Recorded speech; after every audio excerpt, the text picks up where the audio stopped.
Welcome to Wings Academy's online classes. അപ്പൊ കുട്ടികളെ, നമ്മൾ ഇന്ന് +2 കെമിസ്ട്രിയിലെ രണ്ടാമത്തെ ചാപ്റ്ററായ ഇലക്ട്രോ കെമിസ്ട്രി എന്ന് പറയുന്ന ചാപ്റ്ററിലെ ഏറ്റവും ഇമ്പോർട്ടന്റ് ആയ കുറച്ചധികം ക്വസ്റ്റ്യൻസ് ആണ് ചെയ്യാനായിട്ട് പോണത്.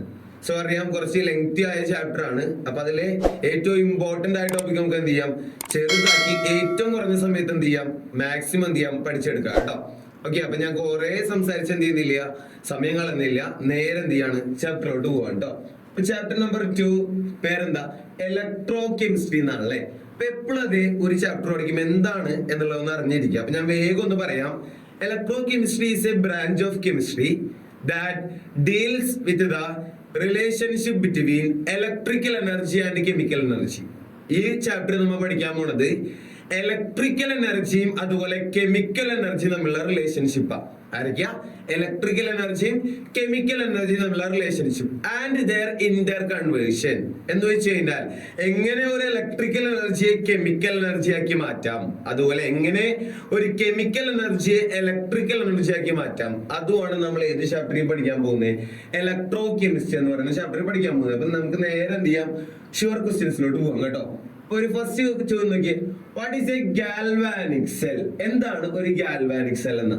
ഒന്നുമില്ല പിള്ളേരെ, ഗാൽവാനിക് സെൽ എന്ന് വെച്ച് കഴിഞ്ഞാല് ഒരു സെല്ലാണ്. ആ സെല്ല് നമ്മൾ ഉപയോഗിക്കുക chemical എനർജിയെ electrical എനർജിയാക്കി മാറ്റാനാ.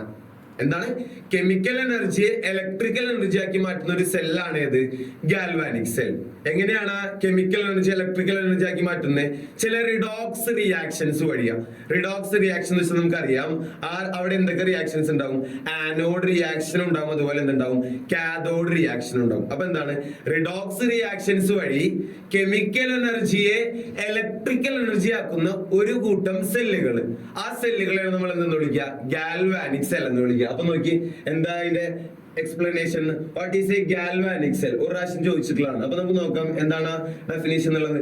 It is A device that convert chemical energy of some redox reactions to electrical energy.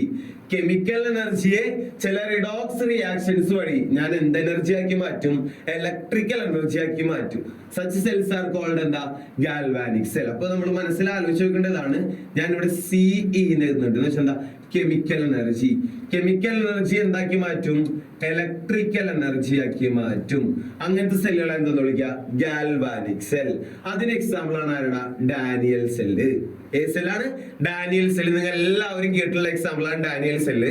അപ്പൊ നമുക്ക് അടുത്തത് ഡാനിയൽ സെല്ലിന്റെ കൺസ്ട്രക്ഷനും അതിന്റെ ആനോഡ് കാഥോഡ് റിയാക്ഷൻസും ആണ് പഠിക്കാനുള്ളത്. അപ്പൊ ഗാൽവാനിക് സെൽ എല്ലാവർക്കും കിട്ടിയെന്ന് വിചാരിക്കുകയാണ്. അടുത്ത ക്വസ്റ്റ്യനിലോട്ട് പോവാണ്. അടുത്ത ക്വസ്റ്റ്യൻ നോക്കി, diagrammatically represent Daniell cell, also write its anode and cathode reaction. നമ്മുടെ പറയുന്നത് ഇത്രയേ ഉള്ളൂ, ആനോഡ് കാഥോഡ് റിയാക്ഷൻ എഴുതണം. ആദ്യം അതിന്റെ എന്ത് വരയ്ക്കണം, ഡയഗ്രമാറ്റിക് റെപ്രസെന്റേഷൻ. ഓക്കെ, അതിന്റെ ഡയഗ്രമാറ്റിക്കലി റെപ്രസെന്റ് ചെയ്തതിനു ശേഷം ആനോഡ് കാഥോഡ് റിയാക്ഷൻസ് നമുക്ക് എഴുതാം. അപ്പോ എപ്പോഴും ഈ ഡാനിയൽ സെല്ല് ചോദിക്കാത്തൊരു ക്വസ്റ്റ്യൻ പേപ്പർ ഇല്ല. അത് ഭയങ്കര ഇമ്പോർട്ടന്റ് ആയ സെല്ലാണ്. ഇതിൽ നിന്നാണ് നമ്മുടെ ഇലക്ട്രോ കെമിസ്ട്രി എന്തിലോട്ടും പോകുന്നത്. അപ്പൊ ഡാനിയൽ സെല്ല് ഇല്ലാണ്ടൊരു കളി നമുക്കില്ല. അപ്പൊ നമുക്ക് നോക്കാം, Daniell cell. Daniell cell actually 2 ബീക്കറുകളാണ് ഉള്ളത്. എത്ര ബീക്കറുകളുണ്ട്? 2 ബീക്കർ നമ്മുടെ കയ്യിലുണ്ട്. ഓക്കെ, ലെഫ്റ്റ് സൈഡിൽ ഒരു ബീക്കർ ഉണ്ട്, അതുപോലെ റൈറ്റ് സൈഡിൽ ഒരു ബീക്കർ ഉണ്ട്. ഓക്കെ, അപ്പൊ ലെഫ്റ്റ് സൈഡിൽ നമ്മൾ എടുക്കുന്ന ബീക്കർ ഞാന് സിങ്ക് സൾഫേറ്റ് ഇലക്ട്രോലൈറ്റ് വെക്കുക. ആരെയാണ്? Zinc sulphate electrolyte. എന്നിട്ട് ഈ സിങ്ക് സൾഫേറ്റ് ഇലക്ട്രോലൈറ്റിലോട്ട് അതിന്റെ തന്നെ ഒരു ഇലക്ട്രോഡ്, അതിന്റെ തന്നെ ഇലക്ട്രോഡ് ആരാ? സിങ്ക്. അതുപോലെ റൈറ്റ് സൈഡിൽ ഞാൻ കോപ്പർ സൾഫേറ്റ് ഇലക്ട്രോലൈറ്റ് എടുക്കുക, CuSO4 ഇലക്ട്രോലൈറ്റ്. അതിന്റെ തന്നെ ഇലക്ട്രോഡ് ആരാ? കോപ്പർ, Cu ആണ്. അപ്പൊ ഞാൻ ചെയ്ത എന്താ, 2 ബീക്കർ എടുത്തു. ലെഫ്റ്റ് സൈഡിലുള്ള ബീക്കറിൽ സിങ്ക് സൾഫേറ്റ് ഇലക്ട്രോലൈറ്റ് ഇറക്കി വെച്ചു. റൈറ്റ് സൈഡിലുള്ള ബീക്കറിൽ എന്ത് ചെയ്തു, കോപ്പർ സൾഫേറ്റ് ഇലക്ട്രോലൈറ്റ് ഇറക്കി വെച്ചു. അതിലോട്ട് അതിന്റെ തന്നെ എന്താ, ഇലക്ട്രോഡ്. സിങ്ക് സൾഫേറ്റിന്റെ ഇലക്ട്രോഡ് എന്ന് വെച്ചാൽ സിങ്ക് ഇലക്ട്രോഡ് ആയിരിക്കും. ഓക്കെ, കോപ്പർ സൾഫേറ്റിന്റെ ഇലക്ട്രോഡ് എന്ന് വെച്ചാൽ ആരായിരിക്കും, കോപ്പർ ഇലക്ട്രോഡ് ആയിരിക്കും. ആ ഇലക്ട്രോഡിനെ ഇറക്കി വെച്ചു. എന്നിട്ട് ഞാൻ എന്ത് ചെയ്തു, അവരെ തമ്മിൽ ഒരു വയർ വെച്ച് കണക്ട് ചെയ്യാം. അവരെ തമ്മിൽ എന്ത് ചെയ്തു, ഒരു വയർ വെച്ച് കണക്ട് ചെയ്തു. എപ്പോഴും അറിയാം അല്ലെ, ഒരു സെല്ലിലൂടെ ഇലക്ട്രോൺസ് മൂവ് ചെയ്യണമെങ്കിൽ അതെന്താണ്? അത് ക്ലോസ്ഡ് ആയ സർക്യൂട്ട് ആവണം അല്ലെ, സർക്യൂട്ട് കംപ്ലീറ്റ് ആവണം. അപ്പോ ഇവിടെ നോക്കി, ഇവിടെ നിന്ന് ഇങ്ങനെ വന്ന് ഈ ഇലക്ട്രോഡ് ഈ വയർ വെച്ച് കണക്ട് ചെയ്തു, ഈ ഇലക്ട്രോഡ് മുതൽ കണക്ട് ചെയ്തു, സിങ്ക് വന്ന് കോപ്പർ മുതൽ. അപ്പൊ അത് ക്ലോസ്ഡ് ആയിട്ടില്ല അല്ലെ.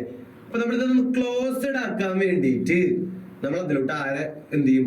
സോൾട്ട് ബ്രിഡ്ജിനെ ഇറക്കി വെക്കും. എന്താണ് സോൾട്ട് ബ്രിഡ്ജ്? അപ്പൊ ഇടയ്ക്കടി ചോദിക്കാറുണ്ട് എന്താണ് സോൾട്ട് ബ്രിഡ്ജ് എന്ന്. അപ്പൊ സോൾട്ട് ബ്രിഡ്ജ് എന്ന് വെച്ചാൽ ഒരു യു ഷേപ്പ്ഡ് ട്യൂബാ. എന്ത് ട്യൂബാ? ഒരു യു ഷേപ്പ്ഡ് ട്യൂബാണ്. ആ യു ഷേപ്പ്ഡ് ട്യൂബ് എന്തിനാ ഉപയോഗിക്കുന്നത്? നമ്മള് ഈ സർക്യൂട്ട് കംപ്ലീറ്റ് ചെയ്യാൻ. ഈ സർക്യൂട്ട് എന്ത് ചെയ്യാനാണ്? കംപ്ലീറ്റ് ചെയ്യാനാണ്. ഞാൻ ജസ്റ്റ് ഒന്ന് പറഞ്ഞതേ സോൾട്ട് ബ്രിഡ്ജ് എന്താണെന്ന്. നമുക്കിവിടെ നേരെ എന്ത് ചെയ്യാം? നമ്മുടെ ക്വസ്റ്റ്യനിലോട്ട് വരാം അല്ലെ. അപ്പൊ നമ്മൾ എന്ത് ചെയ്തു? ഡാനിയൽ സെൽ എന്ത് ചെയ്തു? വെച്ചു. വേണമെങ്കിൽ നിങ്ങൾക്ക് ഇവിടെ എന്ത് ചെയ്യാം? ഒരു വോൾട്ട് മീറ്റർ ഒക്കെ കണക്ട് ചെയ്ത് കൊടുക്കാം കേട്ടോ.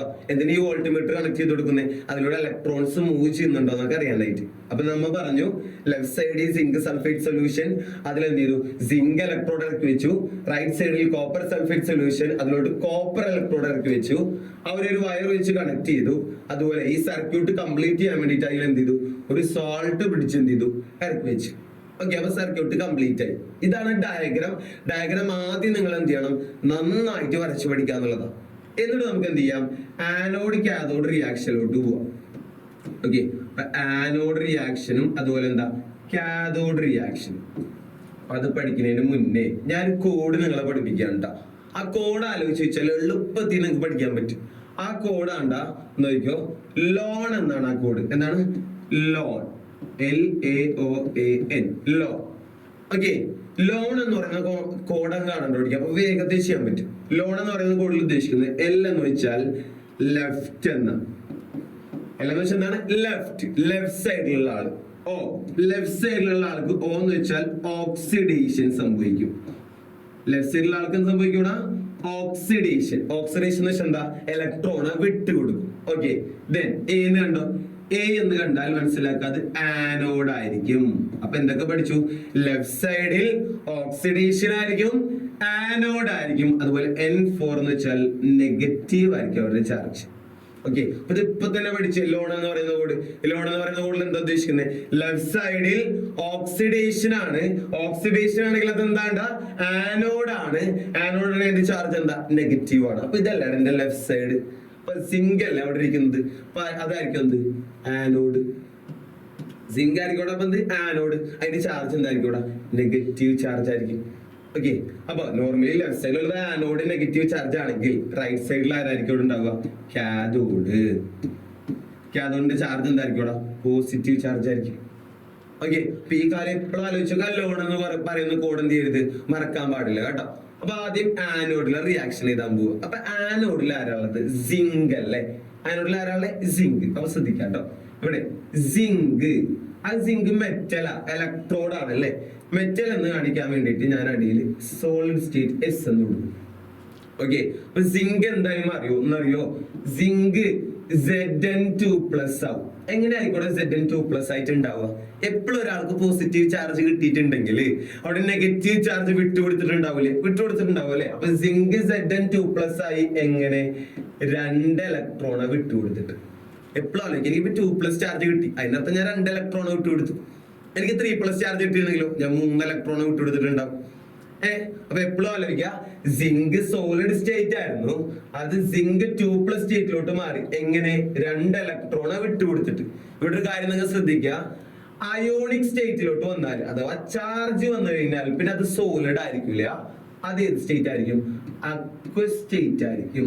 എപ്പോഴും ആലോചിക്കുക, ചാർജ് വന്നു കഴിഞ്ഞാൽ പിന്നെ അത് സോളിഡ് ആയിരിക്കും. അത് എന്തായിരിക്കും? Aqueous state. അപ്പൊ നമ്മുടെ ഈ ലെഫ്റ്റ് സൈഡിൽ ഇതാണ് ലെഫ്റ്റ് സൈഡിലുള്ളത്. ആൾക്ക് എന്താ സംഭവിക്കുന്നത്? ഇവിടെ ഉണ്ടായ Zn അല്ലേ, ഇവിടെ ഉണ്ടായ Zn.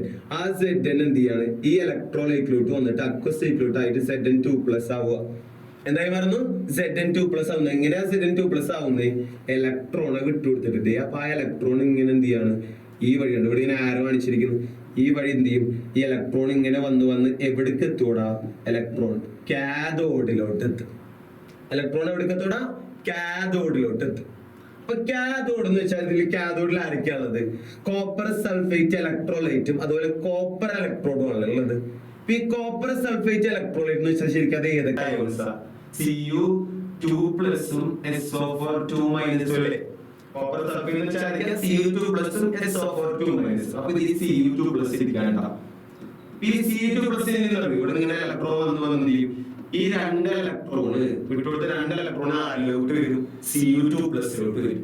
അപ്പൊ ശരിക്കും കാഥോഡിലെ റിയാക്ഷൻ ആയിരിക്കും. കാഥോഡിൽ സംഭവിക്കുന്നത് കോപ്പർ സൾഫേറ്റിലുള്ള Cu2 പ്ലസ്, കോപ്പർ സൾഫേറ്റിലുള്ള Cu2 പ്ലസ്, ഈ Cu2 പ്ലസ് ഇവിടുന്ന് ഇങ്ങനെ ആനോട് ഇലക്ട്രോൺ വന്നു എന്ത് ചെയ്യും? ഈ Cu2 പ്ലസിലോട്ട് എത്തും. ഈ Cu2 പ്ലസ് ഈ രണ്ട് ഇലക്ട്രോണ വാങ്ങിയിട്ട് എന്തായി മാറൂടാ? Cu ആയി മാറും. എന്തായി മാറും? Cu ആയി മാറും. ഇവിടെ ശ്രദ്ധിക്കേണ്ട കാര്യം ഇത്രയേ ഉള്ളൂ. Cu2 പ്ലസ് വെച്ച അയോണിക് സ്റ്റേറ്റ് ആണ്. അയോണിക് സ്റ്റേറ്റ് എന്ന് പറഞ്ഞു കഴിഞ്ഞാൽ അത് നിൽക്കുന്നുണ്ടാവും, അക്വസ് സ്റ്റേറ്റ് ആയിരിക്കും. Cu2 പ്ലസ് ഈ വിട്ടുകൊടുത്ത് ഈ രണ്ട് ഇലക്ട്രോൺ വന്നിട്ട് എന്തായി മാറി? Cu ആയി മാറി. ചാർജ് ഇല്ലല്ലോ. ചാർജ് ഇല്ലെങ്കിൽ അത് എന്ത് സ്റ്റേറ്റ് ആയിരിക്കും? Solid state. ഇതാണ് ഇതിന്റെ ആനോഡ് കാഥോഡ് റിയാക്ഷൻ. ആനോഡിൽ സംഭവിച്ചത് അപ്പൊ എന്താണ്ടാ? ഓക്സിഡേഷൻ. ഓക്സിഡേഷൻ വെച്ചാൽ ഇലക്ട്രോൺ വിട്ടുകൊടുത്തില്ലേ? ഓക്സിഡേഷൻ ആണെങ്കിൽ എപ്പോഴും ആർക്ക് ശേഷം ഇലക്ട്രോൺ ഉണ്ടാവുക. അതുപോലെ കാഥോഡിൽ എന്താ സംഭവിച്ചത്? റിഡക്ഷൻ എന്ന് വെച്ചാൽ എന്താണ് ആക്ച്വലി സംഭവിക്കുന്നത്? ഇലക്ട്രോൺ വാങ്ങിച്ചില്ലേ? റിഡക്ഷൻ എപ്പോഴും ഇലക്ട്രോൺ ആയിരിക്കും ആർക്ക് മുന്നേ ആയിരിക്കും ഉണ്ടാവുക. ഓക്കെ, നമുക്ക് എന്തുകൂടി എഴുതാം? ഓവറോൾ സെൽ റിയാക്ഷൻ കൂടി എഴുതാം. എന്താ? overall cell reaction. Overall cell reaction. ഇപ്പൊ നോക്കിയടാ, എപ്പോഴും overall cell reaction എഴുതുമ്പോൾ സെയിം ആയിട്ട് ആർക്ക് ശേഷവും മുന്നേ ക്യാൻസൽ ചെയ്യാം. എനിക്ക് എന്ത് ചെയ്യാം? ഇവിടെ രണ്ട് ഇലക്ട്രോൺ ഉണ്ട്, ഇവിടെ രണ്ട് ഇലക്ട്രോൺ ഞാൻ ക്യാൻസൽ ചെയ്തു. ബാക്കിയുള്ള ഓവറോൾ സെൽ റിയാക്ഷൻ എഴുതാം. ഓവറോൾ സെൽ റിയാക്ഷൻ എന്തായിരിക്കും ഉണ്ടാവുക? നോക്കിയേ, ഇവിടെ ആർക്ക് മുന്നേ ആരൊക്കെയുണ്ട്? Zn പ്ലസ് പിന്നെ Cu2 പ്ലസ് gives ആർക്ക് ശേഷം ആർക്കെന്ന് പറയും? Zn2 പ്ലസ് പ്ലസ് എന്താണ്? Cu. ഇതാണ് നമ്മുടെ ഡാനിയൽ സെല്ലിന്റെ ഓവറോൾ സെൽ റിയാക്ഷൻ എന്ന് പറഞ്ഞാൽ. അപ്പൊ നമ്മൾ ഇപ്പൊ എന്തൊക്കെയാ പഠിച്ചേ? ഡയഗ്രാം പഠിച്ചു, അതുപോലെ തന്നെ ആനോഡ് കാഥോഡ് റിയാക്ഷൻ പഠിച്ചു, അതുപോലെ അവരെ ഓവറോൾ സെൽ റിയാക്ഷൻ ചെയ്താൽ പഠിച്ചു. ഇവിടെ ഒരു കാര്യം ശ്രദ്ധിക്കുക, ഇലക്ട്രോൺ എപ്പോഴും ആനോഡിന് കാഥോഡിലോട്ടാണ് മൂവ് ചെയ്യുക. അപ്പോ കറന്റ് എവിടേക്കായിരിക്കും ഫ്ലോ ചെയ്യുക? കറന്റ് എപ്പോഴും നേരെ ഓപ്പോസിറ്റ്, കറന്റ് I നേരെ ഓപ്പോസിറ്റ് സൈഡിലോട്ടായിരിക്കും. എന്ന് വെച്ച് കഴിഞ്ഞാൽ കാഥോഡിന് ആനോഡിലോട്ടായിരിക്കും ആര് മൂവ് ചെയ്യുന്നത്?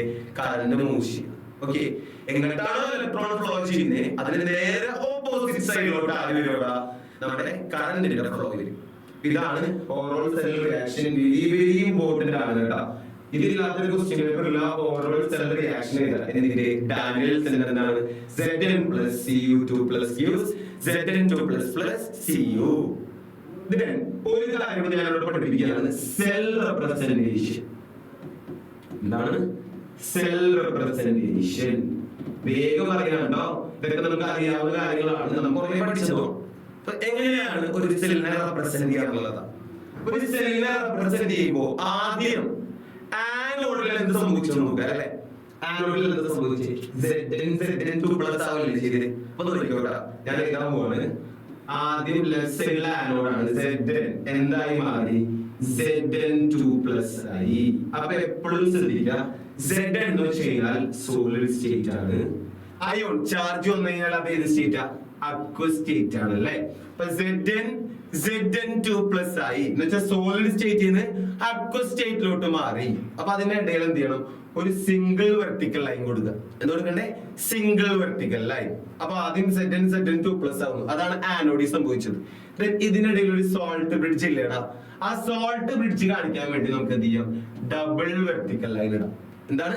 ഡബിൾ വെർട്ടിക്കൽ ലൈൻ ഇടാം. അപ്പൊ ഞാൻ ആദ്യം ലെഫ്റ്റ് സൈഡിൽ ആനോഡ് എഴുതി Zn2 പ്ലസ് ആയി മാറുന്നു. എന്നിട്ട് സോൾട്ട് ബ്രിഡ്ജ് കാണിക്കാൻ ഡബിൾ വെർട്ടിക്കൽ ലൈൻ ഇട്ടു. ദെൻ അടുത്തത് കാഥോഡ്. കാഥോഡിൽ എന്താ സംഭവിച്ചത്? Cu2 പ്ലസ് എന്തായി മാറി? Cu ആയി മാറി. Cu2 പ്ലസ് എന്തായി മാറാണ്? Cu ആയി മാറി. ഓക്കെ, അപ്പൊ ആ Cu2 പ്ലസ് ചെയ്ത സ്റ്റേറ്റാ? അക്വസ് സ്റ്റേറ്റാ. Cu സ്റ്റേറ്റാ? സോളിഡ് സ്റ്റേറ്റാ. ഓക്കെ, അപ്പൊ നിങ്ങൾക്ക് ഐഡിയ കിട്ടിയെന്ന് വിചാരിക്കുന്നു. അപ്പൊ എപ്പോഴും ആലോചിക്കുക, ആദ്യം ആനോഡ് എഴുതുക, അതിനുശേഷം സോൾട്ട് ബ്രിഡ്ജ്, ദെൻ അതിനുശേഷം ആരെഴുതണം? കാഥോഡ് എഴുതുക. ഇങ്ങനെയാണ് എന്ത് ചെയ്യേണ്ടത്, ഒരു സെല്ല് റെപ്രസെന്റ് ചെയ്യേണ്ടത്. ഒരു സെല്ല് റെപ്രസെന്റ് ചെയ്യുമ്പോൾ നിങ്ങൾ കാര്യം ചിന്തിക്കേണ്ടത് ഇത്രയേ ഉള്ളൂ. എന്താ, ആദ്യം ആനോഡ്, ദെൻ സോൾട്ട് പിടിച്ച്, ദെൻ കാഥോഡ്. ആനോഡിൽ തന്നെ സോളിഡും അക്വസും ഉണ്ടാവും അല്ലെ. ആ സോളിഡും അക്വസിനെയും എന്ത് വെച്ച് സ്പ്ലിറ്റ് ചെയ്യുക, സിംഗിൾ വെർട്ടിക്കൽ ലൈന്. അതുപോലെ തന്നെ കാഥോഡിൽ എന്തുണ്ടാവും, അക്വസും സോളിഡും ഉണ്ടാവും. അവരെന്ത് ചെയ്യുക, സിംഗിൾ വെർട്ടിക്കൽ ലൈൻ വെച്ച് എന്ത് ചെയ്യുക, റെപ്രസെന്റ് ചെയ്യുക. ഓക്കെ അല്ലേ. ഇപ്പൊ നമ്മളിവിടെ എന്തൊക്കെയാ ഡയഗ്രാം പഠിച്ചു, anode cathode reaction, overall cell reaction പഠിച്ചു, സെൽ റെപ്രസെന്റേഷൻ പഠിച്ചു. ഇപ്പൊ ഡാനിയൽ സെൽ എപ്പോഴും ചോദിക്കുന്ന ചോദ്യമാണ്, വെരി വെരി ഇമ്പോർട്ടന്റ് ആണ് കേട്ടോ. ഇവിടെ എനിക്ക് ചെറിയ കുറച്ച് കാര്യങ്ങളൊന്ന് പറഞ്ഞു തരാനുണ്ട്. ഇവിടെ ഇങ്ങനെ നമ്മുടെ ഇലക്ട്രോഡ് ഉണ്ട്, ആരാ, സിങ്ക് ഇലക്ട്രോഡ്. ഈ സിങ്ക് ഇലക്ട്രോഡ് സിങ്കിന്റെ തന്നെ ഇലക്ട്രോലൈറ്റിലാണ് ഇറക്കി വെച്ച് സിങ്ക് ഇലക്ട്രോഡ് എടുക്കുന്നു. ആ സിങ്ക് ഇലക്ട്രോഡിനെ സിങ്ക് സൾഫേറ്റ് ഇലക്ട്രോലൈറ്റോടെ ഇറക്കി വെക്കുന്നു. അപ്പൊ എന്താ ഉണ്ടായത്, ആ സിങ്കിന് ഇലക്ട്രോണെ വിട്ടുകൊടുക്കാൻ ഒരു ആഗ്രഹം തോന്നി അല്ലെ. അതിന്റെ തന്നെ ഇലക്ട്രോലൈറ്റിൽ ഇരുന്നപ്പോ ആ സിങ്കിന് എന്ത് ചെയ്തു, ആ ഇലക്ട്രോൺസിനെ വിട്ടുകൊടുക്കാൻ ഒരു ആഗ്രഹം തോന്നി. അതിനെ വിളിക്കുന്നവരാണ് ഇലക്ട്രോഡ് പൊട്ടൻഷ്യൽ. എന്താ വിളിക്കുക, ഇലക്ട്രോഡ് പൊട്ടൻഷ്യൽ. അപ്പൊ ആക്ച്വലി എന്താണ് ഇലക്ട്രോഡ് പൊട്ടൻഷ്യൽ എന്ന് കൂടി വേണമെങ്കിൽ നമുക്ക് ഇതുകൊണ്ട് പഠിക്കാം. എന്താണത്, electrode potential is the tendency of a metal to lose or gain of electron when it is contact with its own ionic solution. ഒന്നുമില്ല, ഇത്രയേ ഉള്ളൂ. ഇപ്പൊ ഒരു അയോണിക് സൊല്യൂഷൻ ഉണ്ട്, ഇപ്പൊ സിങ്ക് സൾഫേറ്റ് സൊല്യൂഷൻ. ആ സിങ്ക് സൾഫേറ്റ് സൊല്യൂഷനിലോട്ട് ഇതിന്റെ തന്നെ ഇലക്ട്രോഡ് സിങ്കിനെ ഇറക്കി വെച്ചു. അപ്പൊ ആ സിങ്കിന് എന്തുണ്ടാവും, ഒരു ഇലക്ട്രോണെ വിട്ടുകൊടുക്കാനോ വാങ്ങിക്കാനോ ഉള്ള ഒരു കഴിവുണ്ടാവും. അതിനെയാണ് ഇലക്ട്രോഡ് പൊട്ടൻഷ്യൽ നമ്മൾ ഡിനോട്ട് ചെയ്ത ലെറ്റർ ഇ എന്നാണ് കേട്ടോ. അപ്പൊ കുറെ ഡീറ്റെയിൽഡ് ആയിട്ട് ഞാൻ പറയുന്നില്ല, കാരണം എന്താ വെച്ചാൽ നമ്മൾ ഓൾറെഡി ഇതൊക്കെ എടുത്ത് പഠിച്ചു കഴിഞ്ഞ കാര്യങ്ങളാണ്. ഓക്കെ, അപ്പൊ ഇമ്പോർട്ടന്റ് ക്വസ്റ്റ്യൻസ് മാത്രം പറഞ്ഞു വരുമ്പോ ജസ്റ്റ് എന്ത് ചെയ്താണ് പറഞ്ഞാണ് ഇലക്ട്രോഡ് പൊട്ടൻഷ്യൽ എന്താണ്. ഓക്കെ, അപ്പൊ നമുക്ക് അതിൽ നിന്ന് അടുത്ത് വരുന്ന ഒരു ഇമ്പോർട്ടന്റ് ക്വസ്റ്റ്യൻ എന്ന് വെച്ച് കഴിഞ്ഞാൽ നേൺസ്റ്റ് ഇക്വേഷൻ എഴുതാനാണ്. ഇവിടെ ചോദിച്ചിരിക്കുന്നുണ്ടാ, write Nernst equation for a Daniell cell. ഒരു ഡാനിയൽ സെല്ലിന്റെ നേൺസ്റ്റ് ഇക്വേഷൻ എഴുതണം. അപ്പൊ ആദ്യം ഡാനിയൽ സെല്ലിന്റെ നേൺസ്റ്റ് ഇക്വേഷൻ എഴുതണമെങ്കിൽ ഒരു ജനറൽ റിയാക്ഷന്റെ നേൺസ്റ്റ് ഇക്വേഷൻ എങ്ങനെയാണെന്ന് അറിയണം, എന്നാലേ ഡാനിയൽ സെല്ലിലോട്ട് പോകാൻ പറ്റും. ഇപ്പൊ ഞാൻ ഒരു ജനറൽ റിയാക്ഷൻ കൺസിഡർ ചെയ്യാണ്. എങ്ങനെയാണ് ജനറൽ റിയാക്ഷൻ കൺസിഡർ ചെയ്യുക, A plus B B use C C plus D D. ഞാൻ ജനറൽ റിയാക്ഷൻ എന്ത് ചെയ്യാണ്, കൺസിഡർ ചെയ്യാണ്, C C plus D D. അപ്പൊ നമുക്കറിയാം ഇതിലെന്താണ്, capital letter A capital letter B എന്ന് വെച്ചാൽ എന്താ, റിയാക്റ്റന്റുകളാണ്. Capital letter C capital letter D എന്ന് വെച്ചാൽ എന്താ, പ്രൊഡക്റ്റുകളാണ്. അതുപോലെ ഈ small letter a b c d എന്ന് വെച്ച് കഴിഞ്ഞാൽ എന്താ, അത് സ്റ്റോയിഷിയോമെട്രിക് കോഎഫിഷ്യന്റ് എന്ന് വെച്ച് കഴിഞ്ഞാൽ ആ റിയാക്റ്റിന്റെ ഫ്രണ്ട്. ഇപ്പൊ 2NH3 എന്ന് പറഞ്ഞാൽ ഇപ്പൊ 2NH3 എന്ന് ഞാൻ പറയാൻ വിചാരിക്കും. അപ്പൊ NH3യുടെ ഫ്രണ്ടിൽ കിടക്കുന്ന ആളാരാ, 2. അതാണ് ഇതിന്റെ എന്ത്, സ്റ്റോയിഷിയോമെട്രിക് കോഎഫിഷ്യന്റ് എന്ന് വെച്ച് കഴിഞ്ഞാൽ നമ്മുടെ കയ്യിൽ ഏതാണോ കോമ്പൗണ്ട് ഉള്ളത് ആ കോമ്പൗണ്ടിന്റെ ഫ്രണ്ടിൽ കിടക്കുന്ന നമ്പർ, അതാണ് സ്റ്റോയിഷിയോമെട്രിക് കോഎഫിഷ്യന്റ്. അതിനെയാണ് ഈ small letter a b c D കൊണ്ട് ഉദ്ദേശിക്കുന്നത്. അപ്പൊ റിയാക്റ്റന്റ്, ഇത് പ്രൊഡക്റ്റ്. അപ്പൊ ഒരു ജനറൽ റിയാക്ഷന്റെ നേൺസ്റ്റ് ഇക്വേഷൻ എഴുതാൻ പോണ ശ്രദ്ധിക്കുക.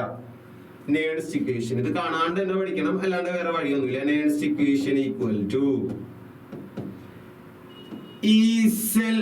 ഇപ്പൊ നേൺസ്റ്റ് ഇക്വേഷൻ എന്ന് പറഞ്ഞാൽ നമുക്ക് എഴുതാം,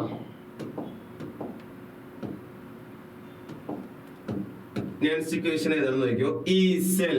ഈ സെൽ എന്ന് വെച്ചാൽ അതിനർത്ഥം electrode potential of the cell എന്ന് വെച്ചാൽ ഇലക്ട്രോഡ് പൊട്ടൻഷ്യൽ. അപ്പൊ ഈ സെൽ എന്ന് വെച്ചാൽ എന്തായിരിക്കും, electrode potential of the cell equal to E0 cell. എന്തായിരിക്കും E0 സെൽ എന്ന് വെച്ചാൽ മേലൊരു 0 ഉണ്ട്, അത് മനസ്സിലാക്കുക. സ്റ്റാൻഡേർഡ് കണ്ടീഷനിലായിരിക്കും. എന്ത് കണ്ടീഷനില്ല, സ്റ്റാൻഡേർഡ് കണ്ടീഷൻ. അപ്പൊ സ്റ്റാൻഡേർഡ് കണ്ടീഷൻ എന്താണെന്ന് കൃത്യമായിട്ട് നിങ്ങളെ ഞാൻ പഠിപ്പിച്ചിട്ടുണ്ട്. ഇത്ര ടെമ്പറേച്ചർ, ഇത്ര പ്രഷർ, ഇത്ര എന്താ നമ്മുടെ കോൺസെൻട്രേഷൻ എത്രയായിരുന്നു, 273 കെൽവിൻ ടെമ്പറേച്ചറും 1 atm പ്രഷറും അതുപോലെ എന്താണ് 1 മോളാർ കോൺസെൻട്രേഷൻ. ആ കണ്ടീഷൻ വന്നാലാണ് നമ്മൾ മേലെ 0 ഇട്ട് കൊടുക്കുക. P cell equal to എന്താ, E0 cell minus 2.303 RT divided by NF log concentration of product. Concentration of product. Concentration C bracket നാലിടാ. Concentration of ഇവിടെ product ഇവരല്ലേ, പാരയ്ക്ക് product concentration of C raised to എന്താണ് small letter C. ഇപ്പൊ product ആരൊക്കെയാ, സിയും ഡിയും ആണ്. അപ്പൊ ആദ്യം എന്ത് ചെയ്തു, സീനെ എഴുതി. ഇൻറ്റു അടുത്ത ഡി അല്ലെ. അപ്പൊ concentration of D raised to D divide by താഴെ കോൺസെൻട്രേഷൻ ഓഫ് റിയാക്റ്റൻസ് ആയിരിക്കും പറയാം എയും ബിയും അല്ലേ. ഇപ്പൊ താഴെ ആരാ വരിക? Concentration of A raised to A into concentration of എന്താണ് B raised to B.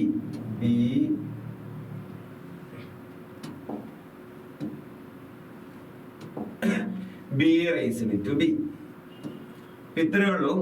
E cell equal to E zero cell minus 2.303 RT divided by NF log concentration of C raised to C into concentration of D raised to D divided by concentration of A raised to A into concentration of B raised to B. ഇതാണ് ഒരു general റിയാക്ഷന്റെ Nernst equation. ഇത് എപ്പോഴും കാണാണ്ട് പഠിക്കണം, എന്നാലേ നമുക്ക് ഏത് റിയാക്ഷന്റെ എന്ത് എഴുതാൻ പറ്റൂ, നേൺസ്റ്റ് ഇക്വേഷൻ എഴുതാനായിട്ട് പറ്റുള്ളൂ. അപ്പൊ നമുക്ക് ഇവിടെ ആര് എഴുതാൻ പറയുന്നത്? ഡാനിയൽ സെല്ലിന്റെ അല്ലെ. അപ്പൊ നമ്മൾ ആദ്യം ചെയ്യേണ്ട കാര്യം ഡാനിയൽ സെല്ലിന്റെ ഓവറോൾ റിയാക്ഷൻ എന്ന് എഴുതണം. അപ്പൊ ഓവറോൾ റിയാക്ഷൻ നമ്മൾ നേരത്തെ എഴുതി വെച്ചിട്ടുണ്ട്. എന്താണ് ഡാനിയൽ സെല്ലിന്റെ ഓവറോൾ സെൽ റിയാക്ഷൻ കാണാണ്ട് പഠിക്കണം ഞാൻ പറഞ്ഞില്ലേ? എന്താ Zn plus Cu2 plus gives എന്താ Zn2 പ്ലസ് പ്ലസ് C. അപ്പൊ ഞാൻ അതൊന്ന് എഴുതുകയാണേ. ഡാനിയൽ സെല്ലിന്റെ റിയാക്ഷൻ എങ്ങനെയായിരുന്നു പറഞ്ഞേ? Zn plus Cu2 plus gives Zn2 plus plus Cu. Okay, ഇവിടെ തന്നെ ആലോചിക്കുക. Zന് ചാർജ് ഒന്നും ഇല്ല, അതിനർത്ഥം അത് സോളിഡ് സ്റ്റേറ്റ്. Cu2 പ്ലസിന് ചാർജ് ഉണ്ട്, അതിനർത്ഥം അതെന്താ അക്വ സ്റ്റേറ്റ്. ഇവിടെ Zn2 പ്ലസിന് ചാർജ് ഉണ്ട്, അതിനർത്ഥം എന്താണ് അത് അക്വ സ്റ്റേറ്റ്. Cuന് ചാർജ് ഒന്നും ഇല്ല, അതിനർത്ഥം എന്താ സോളിഡ് സ്റ്റേറ്റ്. അപ്പൊ ഇയാളുടെ നേൺസ്റ്റ് ഇക്വേഷൻ എഴുതാൻ പോണെ ശ്രദ്ധിച്ചിരുന്നു. അപ്പോ നേൺസ്റ്റ്